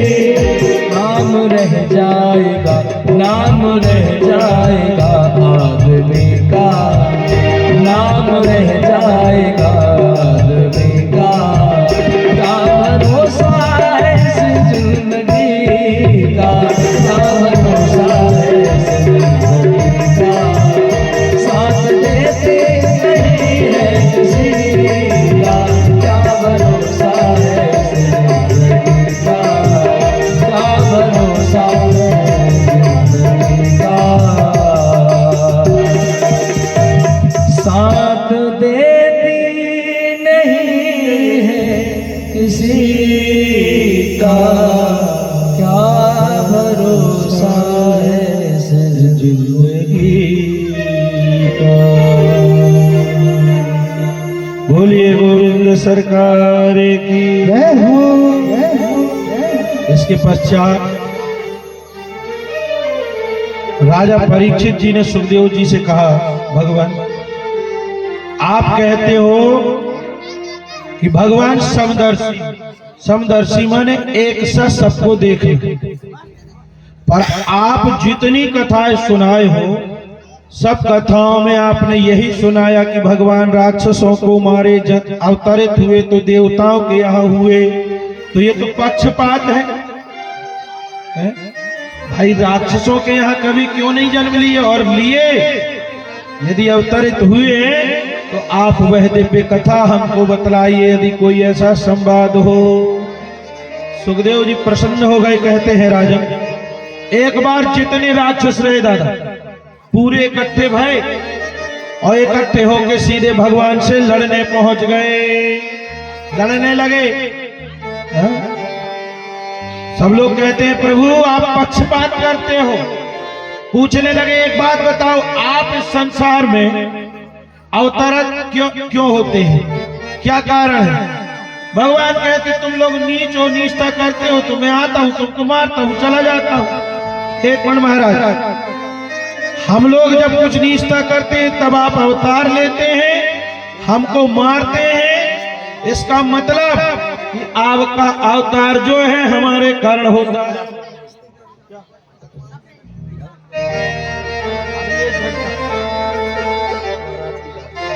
राक्षस लोग कहते हैं प्रभु हम लोग गलत करते हैं तो हम पाप करते हैं, तो हमारे पापों को शांत करने के लिए हमको मारने के लिए आप आते हो।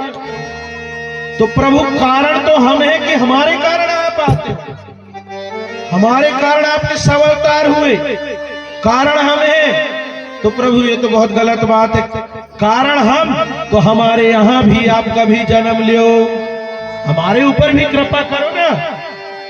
भगवान कहते हैं देखो देवता लोग भजन करे, आए पूजा पाठ भक्ति हाथ जोड़ना आरती, तो हम उनके यहाँ जाते हैं, एक काम करो तुम भी भजन आरती किया कर। राक्षस कहते हैं कि यदि हम भजन पूजन करते तो हम राक्षस कहे कि हम भी न देवता कहलाते। होई भजनी नहीं तामस देहा, होई भजनी नहीं।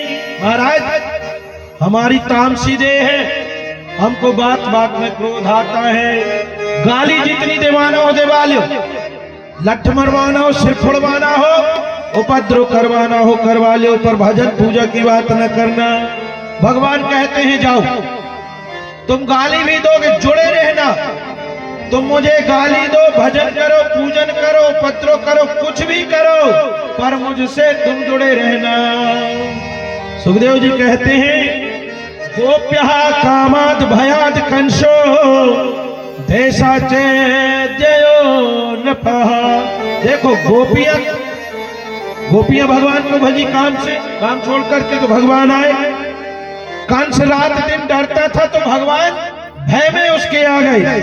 हाँ, जिसने जैसा किया, शिशुपाल तो गाली देता था रात दिन, गाली देने के बाद भी भगवान ने उसका कल्याण किया। हाँ, बस ये है कि जो जैसा भजेगा भगवान भी उसका कल्याण वैसे ही करेंगे। पर भजते रहना, संबंध बनाए रहो, जुड़े रहो, भगवान का मात्र एक कहना है याद करो बस। ऐसा कह के जाने दिया इधर। सुखदेव भगवान कहते हैं दो भाई थे, हिरण्याक्ष और हिरण्यकश्यप। हिरण्याक्ष को भगवान ने मारा, जब मारा तो जो दूसरा भाई था हिरण्यकश्यप बदला लेने के लिए यहाँ वहां घूमा, और घूमते हुए कि मैं कुछ ऐसा करूं, कुछ ऐसी ताकत मिल जाए कि मैं अपने भाई का बदला नारायण से ले लूं। गया तपस्या किया, पहले विचार किया कि जाऊं तपस्या करूं किसकी, नारायण की तपस्या सब कोई करते, तो बोले ये तो दुश्मन है, इससे वरदान मांगूंगा कि मैं इतनी ताकत वाला हो जाऊं कि तुझको मार दूं, तो वो तो देगा नहीं। फिर कहता है कि विचार करता शिव की तपस्या कर लूं, तो शिव भी जो है ना कई भक्त हैं उनके, कहा जीवन भर तपस्या करूं और जब वरदान मांगने का समय आए तो वरदान का कोटा ही खत्म हो जाए, मुझे दे ही ना पाए।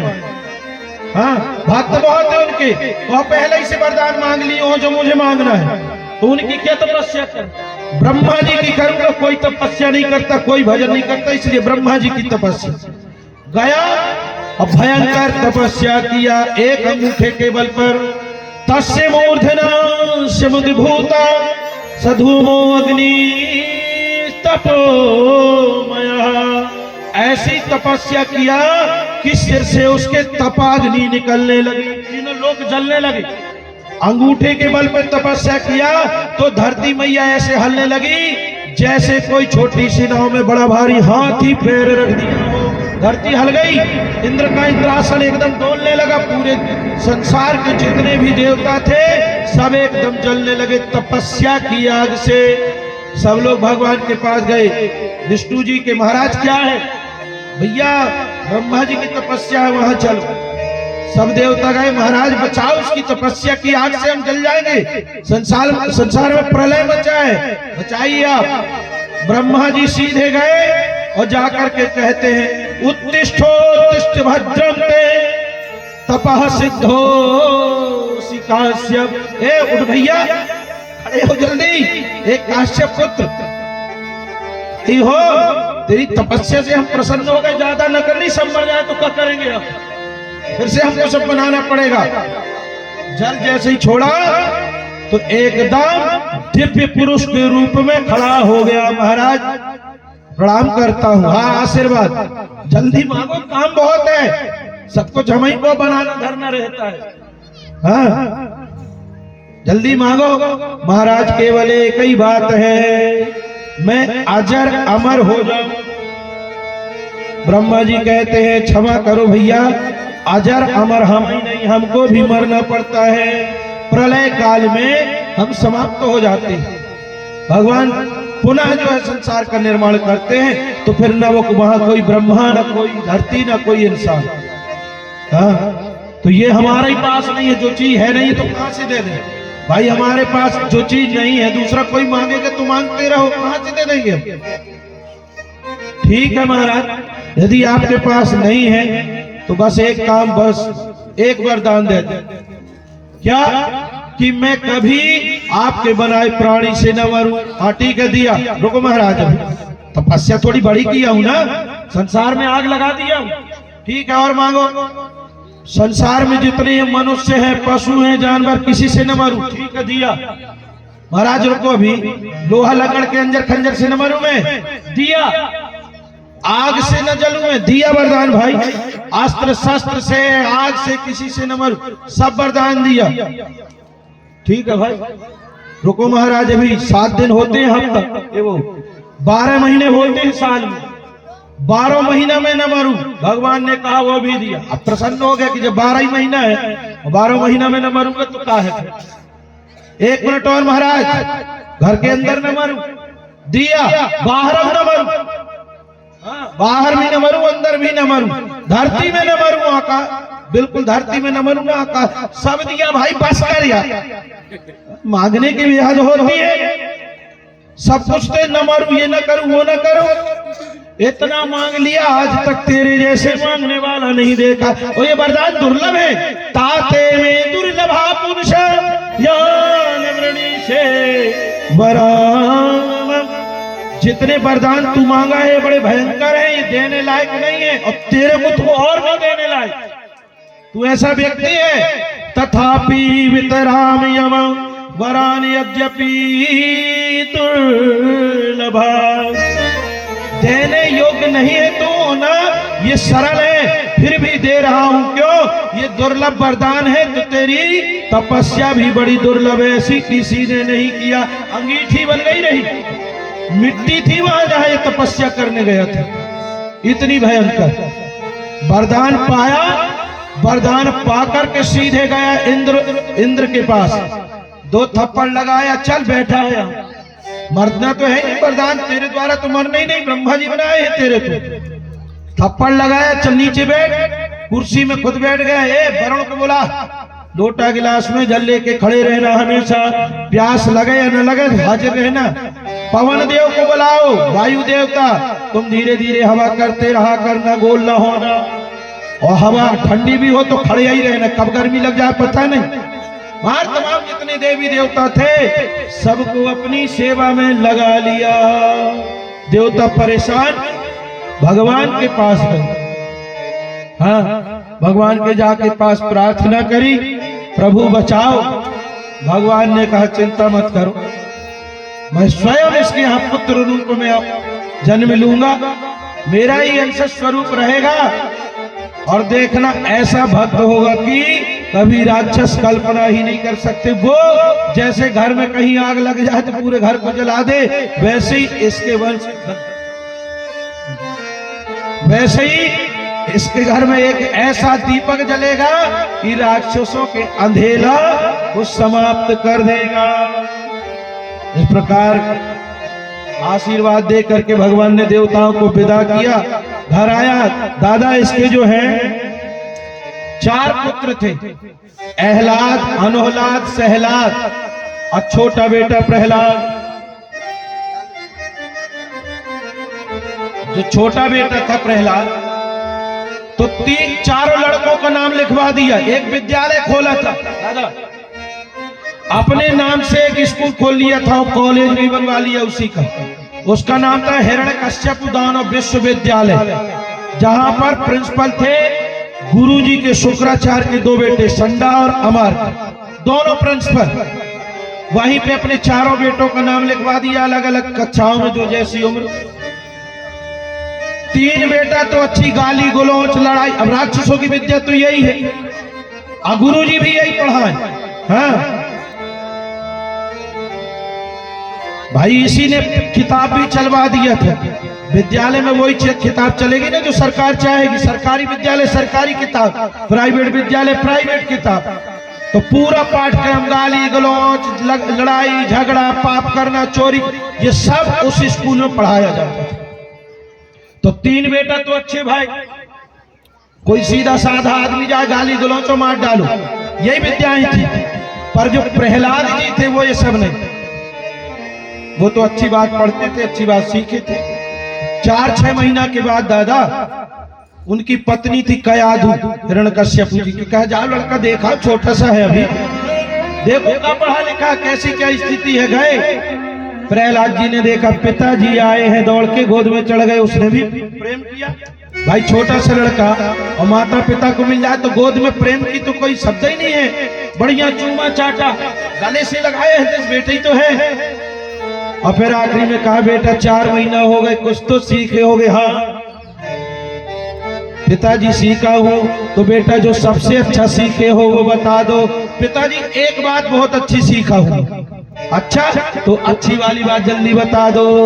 तत्साधु बन्ये सुरवर देहिना सदा समुद्विग्न दिया मशात्रा हित्वा आत्मपातम गृहम अंधकूपम वनोगतो यद धर्माश्रये। तो पिताजी ये घर द्वार परिवार लड़ाई झगड़ा विवाद ये अंधेला कुआं है, जो कोई गिरता है तो इसमें मरता है। क्या हित्वा आत्मपातम, उस व्यक्ति ने स्वयं अंधे कुएं को खोद लिया है, उसमें गिर गया है। और ये सब फालतू है। तो क्या करना चाहिए? वनम गतोसी यदि धारिमाश्रये, तो वन जाइए, सब कुछ छोड़िए, भगवान का भजन करो, इसी में कल्याण है। उठाया और पटक दिया। नारायण का नाम लिया कि नारायण का नाम लो। अरे वो तो मेरा दुश्मन है, उसको मारने के लिए तो मैं तपस्या किया हूं। अब तेरे को ये सिखाने के लिए कि पूजा पाठ करके गाली गलौच लड़ाई झगड़ा मारने, इसके लिए भेजा हूं। पटक दिया नीचे और थोड़ी देर विचार करता है, ये तो कच्ची मिट्टी है, बालक है, जिसने इसको सिखाया गलती उसकी है। बुलाया, इधर आओ बेटा, खड़े हो, गुरुजी को भेजो थोड़ी। अब गुरुजी दौड़ के गए। प्रहलाद जी गुरुजी पिताजी आए, याद किए हैं, दौड़ के आए। महाराज आपने याद किया, हम ही को कह देते, हम तो घर चले आते। अरे प्रभु हाथ जोड़े, चल प्रभु है वो छोड़ो, तो ये सब स्वागत वागत अपना रखे रहो। पहले मुझे ये बताओ कि इतना गलत किसने मेरे लड़के को पढ़ाया? अभी कह रहा था हित्वा आत्मपातम अंधकूपम वनम गतोसी यदि धर्माश्रये। तो हाँ, घर द्वार छोड़ो, लड़के बच्चे से माया जाल है, वन में जाओ तपस्या करो। ये पढ़ाने के लिए भेजा हूं तुमको, दुष्ट हो कहीं के, मूर्ख हो। चिल्लाया, घबरा गए गुरुजी बिल्कुल एकदम। क्यों पढ़ाई? नहीं महाराज, आपने जो किताबें चलाई है ना, पहले था गणेश, आपने कहा ये नहीं पढ़ाना है, हमने उसको बंद कर दिया। गाली गलौच लड़ाई झगड़ा यही सब सिखाते महाराज, हमने नहीं सिखाया इसको। प्रभु विश्वास करो, हाथ जोड़ रहे हैं प्रभु। अब ये क्रोध में तमतमाए तो लगे कहीं ऐसा ना हो कि तलवार ही मार दे राजा। विद्यालय हमारा, किताबें हमारी, पढ़ाई दूसरे की है। ये क्या है तुम्हारे पूजा पाठ? क्षमा मांगा महाराज, गलती हो गई, अगली बार आओगे कभी ऐसा ना होगा। लगता है कोई दुश्मन है, वो घुस गया होगा कहीं से, पढ़ा लिखा दिया होगा, क्षमा करो। खूब प्रार्थना करी, ठीक है जा रहा हूं, अगली बार ध्यान रखना। हाँ ठीक है जाइए। ये तो आ गए अंदर, जाके गुरुजी लगे पीछे, न बेटा इतनी गलत बातें किसने सिखा दी, कहां से? गुरु जी को लगे, कहा गुरुजी आप कहां के चक्कर में पड़े हो? अरे आप कह रहे हो मेरे पिताजी को, सुनो ये जो पिताजी है ना वो आप हो, आपको और आपके ब्रह्मा जी और जिससे तपस्या किए हमारे पिताजी, उन सब के ऊपर कृपा हमारे भगवान नारायण की, उनको आप भी भजो। सीधे कह दिया। कुछ दिन और रहे, 1 साल बीतने ही वाला था। जब 1 साल बीतने वाला था तो शांति बनाए रखे, थोड़ी हल्ला हल्ला दूर करो माता राम। अब लियो माता राम के, खुद तो सुने ना दूसरे के न सुने। नामोच वाली दाई कहे हम यहां करें, जिसको काम हो दूर चले जाओ, बात करो, हल्ला करो, कोई दिक्कत नहीं, यहीं पे करना। 1 साल बीता, फिर कयादू ने कहा जाइए, अब देखो शायद सुधर गया हो, अच्छा हो, गए। जब गए थे इस बार गुरुजी को पता चल गया था कि राजा आने वाले हैं, तो गुरुजी भी खड़े, खूब मेहनत करे, खूब गाली गलौज, लड़ाई झगड़ा खूब सिखाई। गुरुजी अब खड़े हैं, इस बार तो इनाम मिलेगा। क्यों मिलेगा इनाम? क्योंकि हमने मेहनत करी है, पढ़ाया है, और पढ़ाया है तो इनाम तो मिलना जरूरी है। हो सकता है कोई प्रिंसिपल से कुलपति बन जाए, हाँ कोई स्कूल ही नाम कर दे, राजा तो प्रसन्न हो जाए। अब राजा जब गए, प्रहलाद जी ने देखा तो दौड़ के गोद में चढ़ गए। गोद में चढ़े, बढ़िया प्रेम किया। बेटा पिछली बार तो एक बात बताई थी, सुन लो मेरी बात एक बार, मैं बार बार बोलता हूं, आप लोग यहाँ बैठ के बहन जी हाथ जोड़ो, मैं क्रोध से नहीं प्रेम से। हल्ला करो कोई मतलब नहीं, पाप पड़ता है जो आदमी कथा में हल्ला करता है। खूब बताओ, एक दूसरे के कान फोड़ डालो, वाह हाँ आप चले जाओ। देखो आप यहाँ बैठोगे तो हमारी नजर जाएगी, और नजर जाएगी तो हम कथा कह ही ना पाएंगे। अब आपसे केवल शांति चाहते हैं, है ना? अगली बार हम माइक पहुंचाएंगे, वहीं हल्ला करोगे कि ये लो करो हल्ला। बोलिए लक्ष्मी नारायण भगवान की। अब प्रहलाद जी गोद में बढ़िया खिलाए लाए, अब गुरु जी भी खड़े हैं, प्रहलाद जी भी हैं। अब पिताजी पूछ रहे हैं, बेटा पिछली बार तो एक गलत बात बताए थे, पर इस बार तुम क्या सुनाओगे, कोई अच्छी बात? पिताजी पिछली बार एक बात थी, पर इस बार जो है 9 अच्छी बातें आपको सुनाऊंगा मैं, जिनको सुन करके आप प्रसन्न हो जाओगे। अच्छा, अब इधर प्रहलाद जी गुरुजी को देखे, गुरुजी भड़बड़ा नहीं जाए कि मालिक का सुनाई दे रहा, कहीं ऐसा तो नहीं कुछ गड़बड़ सड़बड़ सुना दे तो भाई राजा प्राण ले ले। और तलवार भी बड़ी वाली लाया था इस बार, हाँ गलत हुआ और दिया मैंने बिल्कुल। अब ये सुनाने के लिए जब बार बार मुंह देखे, पिताजी कहते हैं तुम चिंता ना करो, हमको देखो उनको ना देखो, अब प्रेम से जो तुमने सीखा उसको सुनाओ। प्रहलाद जी कहते गुरुजी पिताजी ने पूछा है अच्छी बात, तो अच्छी ही बात बताएंगे। और बताने लगे, सुनो पिताजी, हमने जो 1 साल में सीखा है, श्रवणम कीर्तनम विष्णु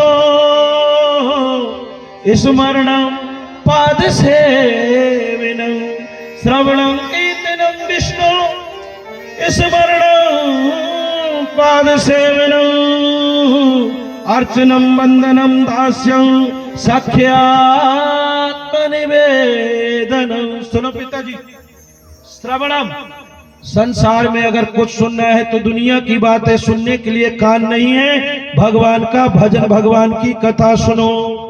कीर्तन करना है तो भगवान का करो, यदि रात दिन किसी को याद करना है तो भगवान को याद करो, यदि किसी की सेवा करना है तो भगवान की सेवा करो, अर्चना करना है तो भगवान की करो, वंदना करना है तो भगवान की करो, और सेवक बनना है तो किसी आदमी के पीछे मत लगो, भगवान के चरणों का सेवक बनिए। सख्यात्म निवेदनम, यदि आत्मा में कुछ रखना है तो दुनिया के कचरा को हटा के परम ब्रह्म परमात्मा की दिव्य मूर्ति अपने मन मंदिर में स्थापित करो, उसी की पूजा करो, यही जीवन का सार है। उठाया, पटक दिया, निकाली तलवार, गुरुजी की गर्दन उड़ा दूंगा दुष्टों।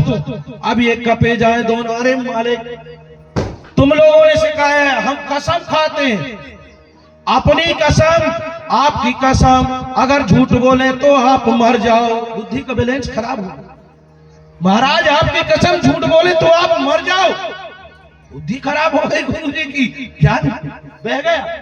हमने कभी नहीं सिखाया तो ज्ञान आया कहां से? तुम्ही लोगों ने सिखाया।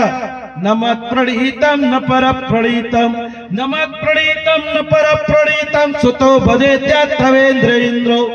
महाराज इस बार हम विश्वास से कहते, कसम खाते हैं, न हमने सिखाया और न यहाँ कोई हमारे कारण इस विद्यालय में घुस पाया, किसी ने नहीं सिखाया। न स्वर्ग की अमतिरस्य राजन, न स्वर्ग की अमतिरस्य राजन, अक्षया मयो कदारास्या मारा। न किसी ने सिखाया न कुछ किया, ये माँ के गर्भ से सीखा सिखाया पढ़ा पढ़ाया आया है। सीधी बात ये, पूरी मेहनत कर ली है, परेशान हो गए। और जब परेशान हुए बोले महाराज एक मौका और मिल जाए। खूब प्रयास किया, कहीं पहाड़ से, कहीं हाथी के नीचे दबा दिया, पहाड़ से फेंकवाया, भोजन नहीं दिलवाया, खूब परेशान किया, कुछ नहीं हो पाया। आसुर टूट पड़े, खूब सारे मारे पीटे, कुछ नहीं हुआ। हाथियों से कुचलवाया, पर्वतों से भी गिराया, पानी में डुबाया, अग्नि में जलवाया, विष पान करवाया, परंतु वो कुछ भी नहीं कर पाया। हाथ थक के परेशान हो गया एकदम।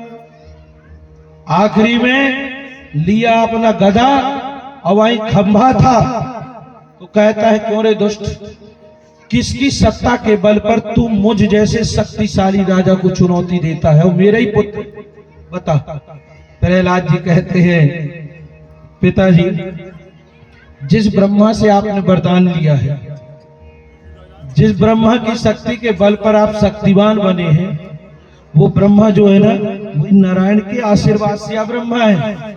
वही नारायण सब कुछ करने वाले हैं। पत्ता भी हलता है तो ही नारायण की कृपा से हलता है। हम श्वासें भी लेते हैं ना, उन्हीं की दी हुई है। वही परमेश्वर है। कहाँ है वो? सब जगह है। तो फिर आता क्यों नहीं? मैं तुझको दंड देता हूं तो तेरी रक्षा क्यों नहीं करता? पता बता तू। प्रहलाद जी कहते हैं पिताजी वैसे तो वो सब जगह खम्मा में, हाँ है, खम्मा में है ना, तो देखता क्यों नहीं? क्योंकि तुम्हारी आंखों में माया के मोतिया जाल हुआ है। और भगवान उसको दिखते हैं जिसके मन में भगवान के प्रति श्रद्धा, भगवान के प्रति विश्वास रहता है, भक्ति रहती है। तुम्हारे अंदर तो भगवान को मानते ही नहीं हो। कहां से देखें भाई? पेट के अंदर का रोग तो रिपोर्ट में पता चलेगा, आंखों से नहीं। हड्डी अंदर सबके है, परंतु दिखती नहीं हो। हड्डियों में ही आदमी खड़ा है। वैसे ही परमात्मा सर्वस्व व्याप्त है प्रत्येक कण में, परंतु देखता उन्हीं को है जो भगवान को भजता है और विश्वास है। ऐसा कह दिया, उठाया गदा, खम्भे में ज्यों ही प्रहार किया, भगवान नरसिंह रूप में प्रकट हो गए। न मनुष्य न जानवर। हाँ, बड़ा भयंकर रूप भगवान का, बड़ा डरावना। गगड़ गड़गड़ानो, खम्भ फाटो चरचरानो है, निकसो नर नाहर को रूप अति भयानक है। गगड़ गड़गड़ावे तो संजीव लप लपावे है, शीतवत सरोज मानो अंग जात खानो है। भयंकर तेजस्वी भगवान दौड़े, हिरण्यकश्यप को पकड़े और पकड़ करके देहरी में बैठ गए। न घर के अंदर न घर के बाहर। बड़ा दिव्य स्वरूप, भयानक, डरावना। अब यहाँ जब पकड़ के बैठ गए तो याद दिलाता है मैं न मरूंगा। क्यों? वरदान लिया हूं कि ब्रह्मा के बनाए किसी से मरवाई न करूं। तो भगवान कहते हैं ये बताओ, मेरे जैसे आज तक तुमने किसी को देखा? ब्रह्मा ने कभी बनाया ऐसा? मैं कौन हूं? अरे प्रभु, ना आप पुरुष हो और ना तो जानवर ही हो। अच्छा, तो महाराज ये क्या हुआ? मैंने तो कहा था दिन में मरूं न रात में। तो देख क्या समय, संध्या का समय, न दिन है न रात है।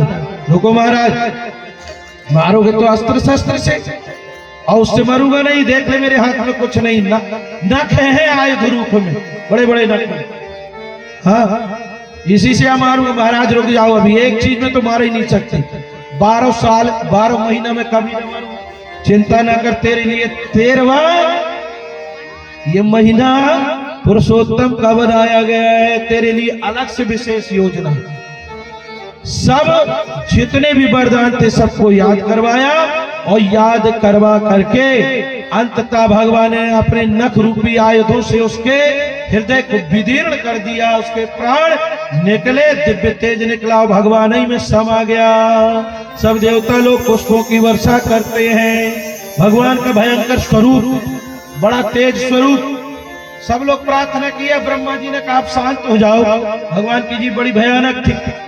सबने कहा शांत हो जाओ, नहीं हुए। ब्रह्मा जी आए नहीं को दौड़े मारने, शिव जी आए नहीं को मारे दौड़ने। सब लोग लक्ष्मी जी के पास गए कि चलो भैया उनके पास चलो।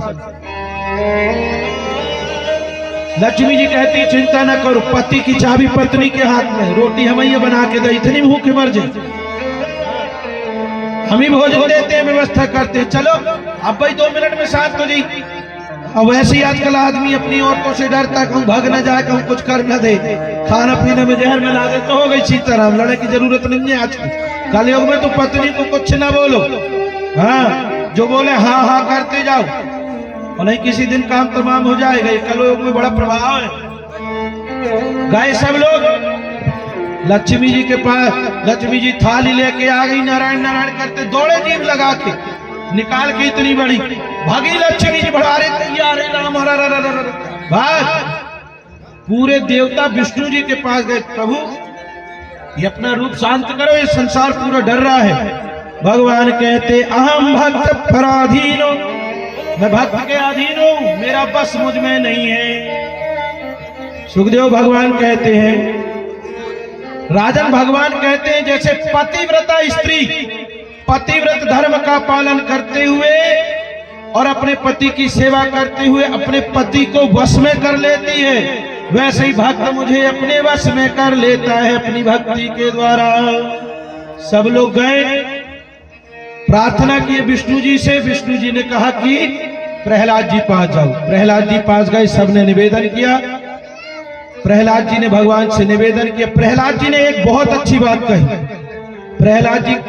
प्रहलाद जी से भगवान कहते हैं कि क्यों प्रहलाद, ब्रह्मा डर गए, शिव डर गए, लक्ष्मी डर गई, मेरे इस भयानक रूप को देख करके तुम्हें डर नहीं लगा? प्रहलाद जी कहते हैं सुनो, जब वन में जंगल में शेर गर्जना करता है ना, तो क्या होता है? प्रभु बोले सब जितने छोटे जानवर भाग जाते हैं, हिरण जितने हैं सब भागते हैं सिंह की गर्जना से। प्रहलाद जी कहते सब तो भागते, पर एक बात बताओ, सिंह का बेटा जाता है क्या वहां से? डरता है वो? बोले वो क्यों डरेगा, वो तो बेटा है। प्रहलाद जी कहते हैं प्रभु सब डर गए क्योंकि वो आपके नहीं, मैं आपका बेटा हूं। बेटा बाप से कभी नहीं डरता, चाहे कितना खतरनाक क्यों ना हो। प्रहलाद जी को खूब चाटे, भगवान रोए। पहली बार किसी भक्त के पीछे भगवान रोए। कहते हैं प्रहलाद, संसार में एकमात्र तुम ऐसे भक्त हो जो मेरी भक्ति करके दुख पाए। खूब कष्ट सहे, पर्वत से गिराया गया, अग्नि में तुम्हारी बुआ लेके बैठ गई, तुमको भयंकर कष्ट मिले मेरी भक्ति के कारण। ऐसा भक्त मैंने कभी नहीं देखा, तुम मुझसे बड़ा है, गोद में बैठा लिए। ऐसा भगवान का प्रेम भक्तों के प्रति होता। बोली वृंदावन बिहारी लाल की। श्री के बिहारी नंदलाल मेरो है, श्री के बिहारी नंदलाल मेरो है। गोविंद मेरो है, गोपाल मेरो है, गोविंद मेरो है, गोपाल मेरो है, गोविंद मेरो है, गोपाल मेरो है। श्री बिहारी तो आके बिहारी गोविंदलाल मेरो है, गोविंद मेरो है, गोपाल मेरो है, गोविंद मेरो है, गोपाल मेरो है।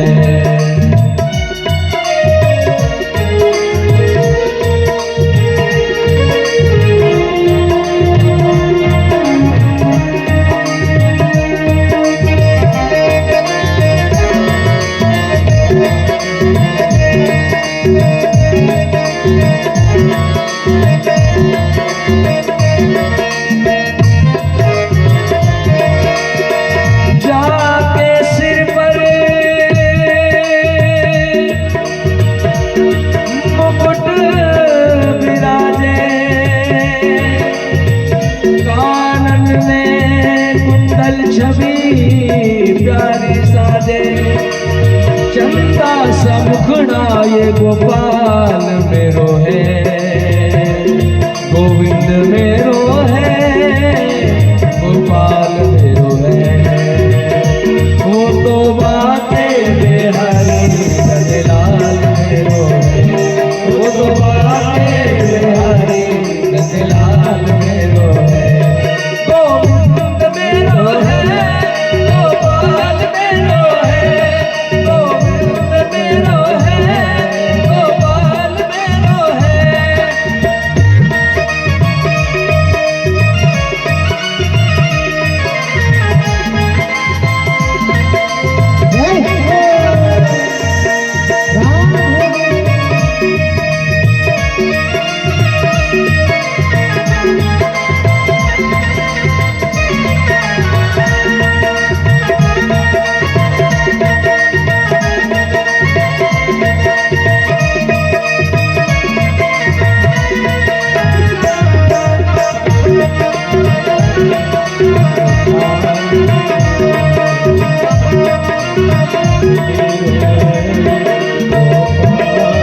गजरारी अखियां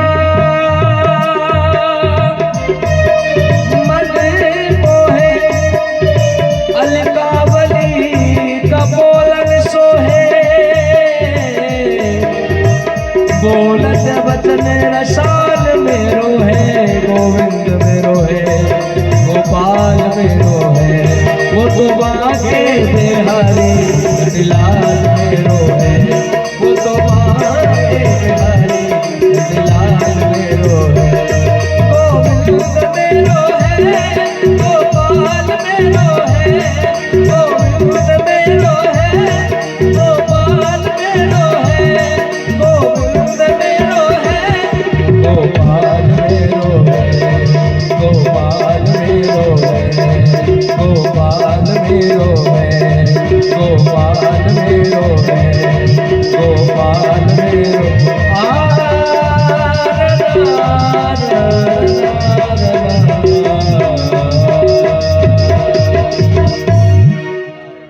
बोलिए गोविंद सरकार की जय हो, लक्ष्मीनारायण भगवान की जय हो। राजा परीक्षित सुखदेव जी से कहते हैं, प्रभु आपने अभी तक जितनी कथा सुनाई, सब कथा, पूरी कथाओं में भगवान ने जिन पर कृपा करी वो सिर्फ मनुष्य। तो क्या मैं ये समझूं कि भगवान केवल मनुष्य में कृपा करते हैं, और यदि दूसरे जीवों में, पशु में, पक्षी में या अन्य में करते हैं, तो यदि किए हो कभी तो कथा सुनाओ मुझे। वो कौन सी कथा है, मैं सुनना चाहता हूं। जब इस प्रकार से कहा, सुखदेव भगवान प्रसन्न हो गए। सुनने वाले अगर सही है तभी कथा का आनंद है। हम मान लो सुनने वाले यहां वहां लग के कान में मंत्र देने लगे, गुरु मंत्र, तो फिर कथा का तो रसभंग हो जाता है। प्रसन्न होकर के सुखदेव भगवान कहते हैं, आसीद गिरिवरो राजा त्रिकूटि विश्रुता श्रीरोदनामृतः श्रीमान् योजनायुतमोक्षितः। सुखदेव जी कहते हैं, राजा क्षीर सागर में एक त्रिकूट नाम का पर्वत, बड़ा सुंदर देखने में, खूब अच्छे वृक्ष, और बहुत बड़ा पर्वत था। उस पर्वत में भी खूब सारे पर्वत थे। इतने सुंदर सुंदर वृक्ष थे कि ऐसा लगे जैसे मणियां सजी है नगर में। फूल, तालाब, बढ़िया सुगंधित पुष्प लगे, एकदम अच्छा मीठा जल तालाबों का। वहां रहने वाले इतने आनंदित थे जैसे स्वर्ग में रहते हो, ऐसा अनुभव करता था। बड़ी दिव्य जगह थी। वहीं पर एक जो है गज रहता था, बहुत बड़ा परिवार और बड़ा न्यायिक गज था। शेर भी डरता था उससे उस वन में। कोई भी पशु पक्षी कभी भयभीत नहीं होते थे। वो निर्णय करता था, कह दिया था कि कोई किसी को मारेगा नहीं, किसी को कष्ट न हो, ऐसा गज था, शक्तिशाली। 10,000 हाथियों का बल था उस गज के पास, दिव्य शक्ति।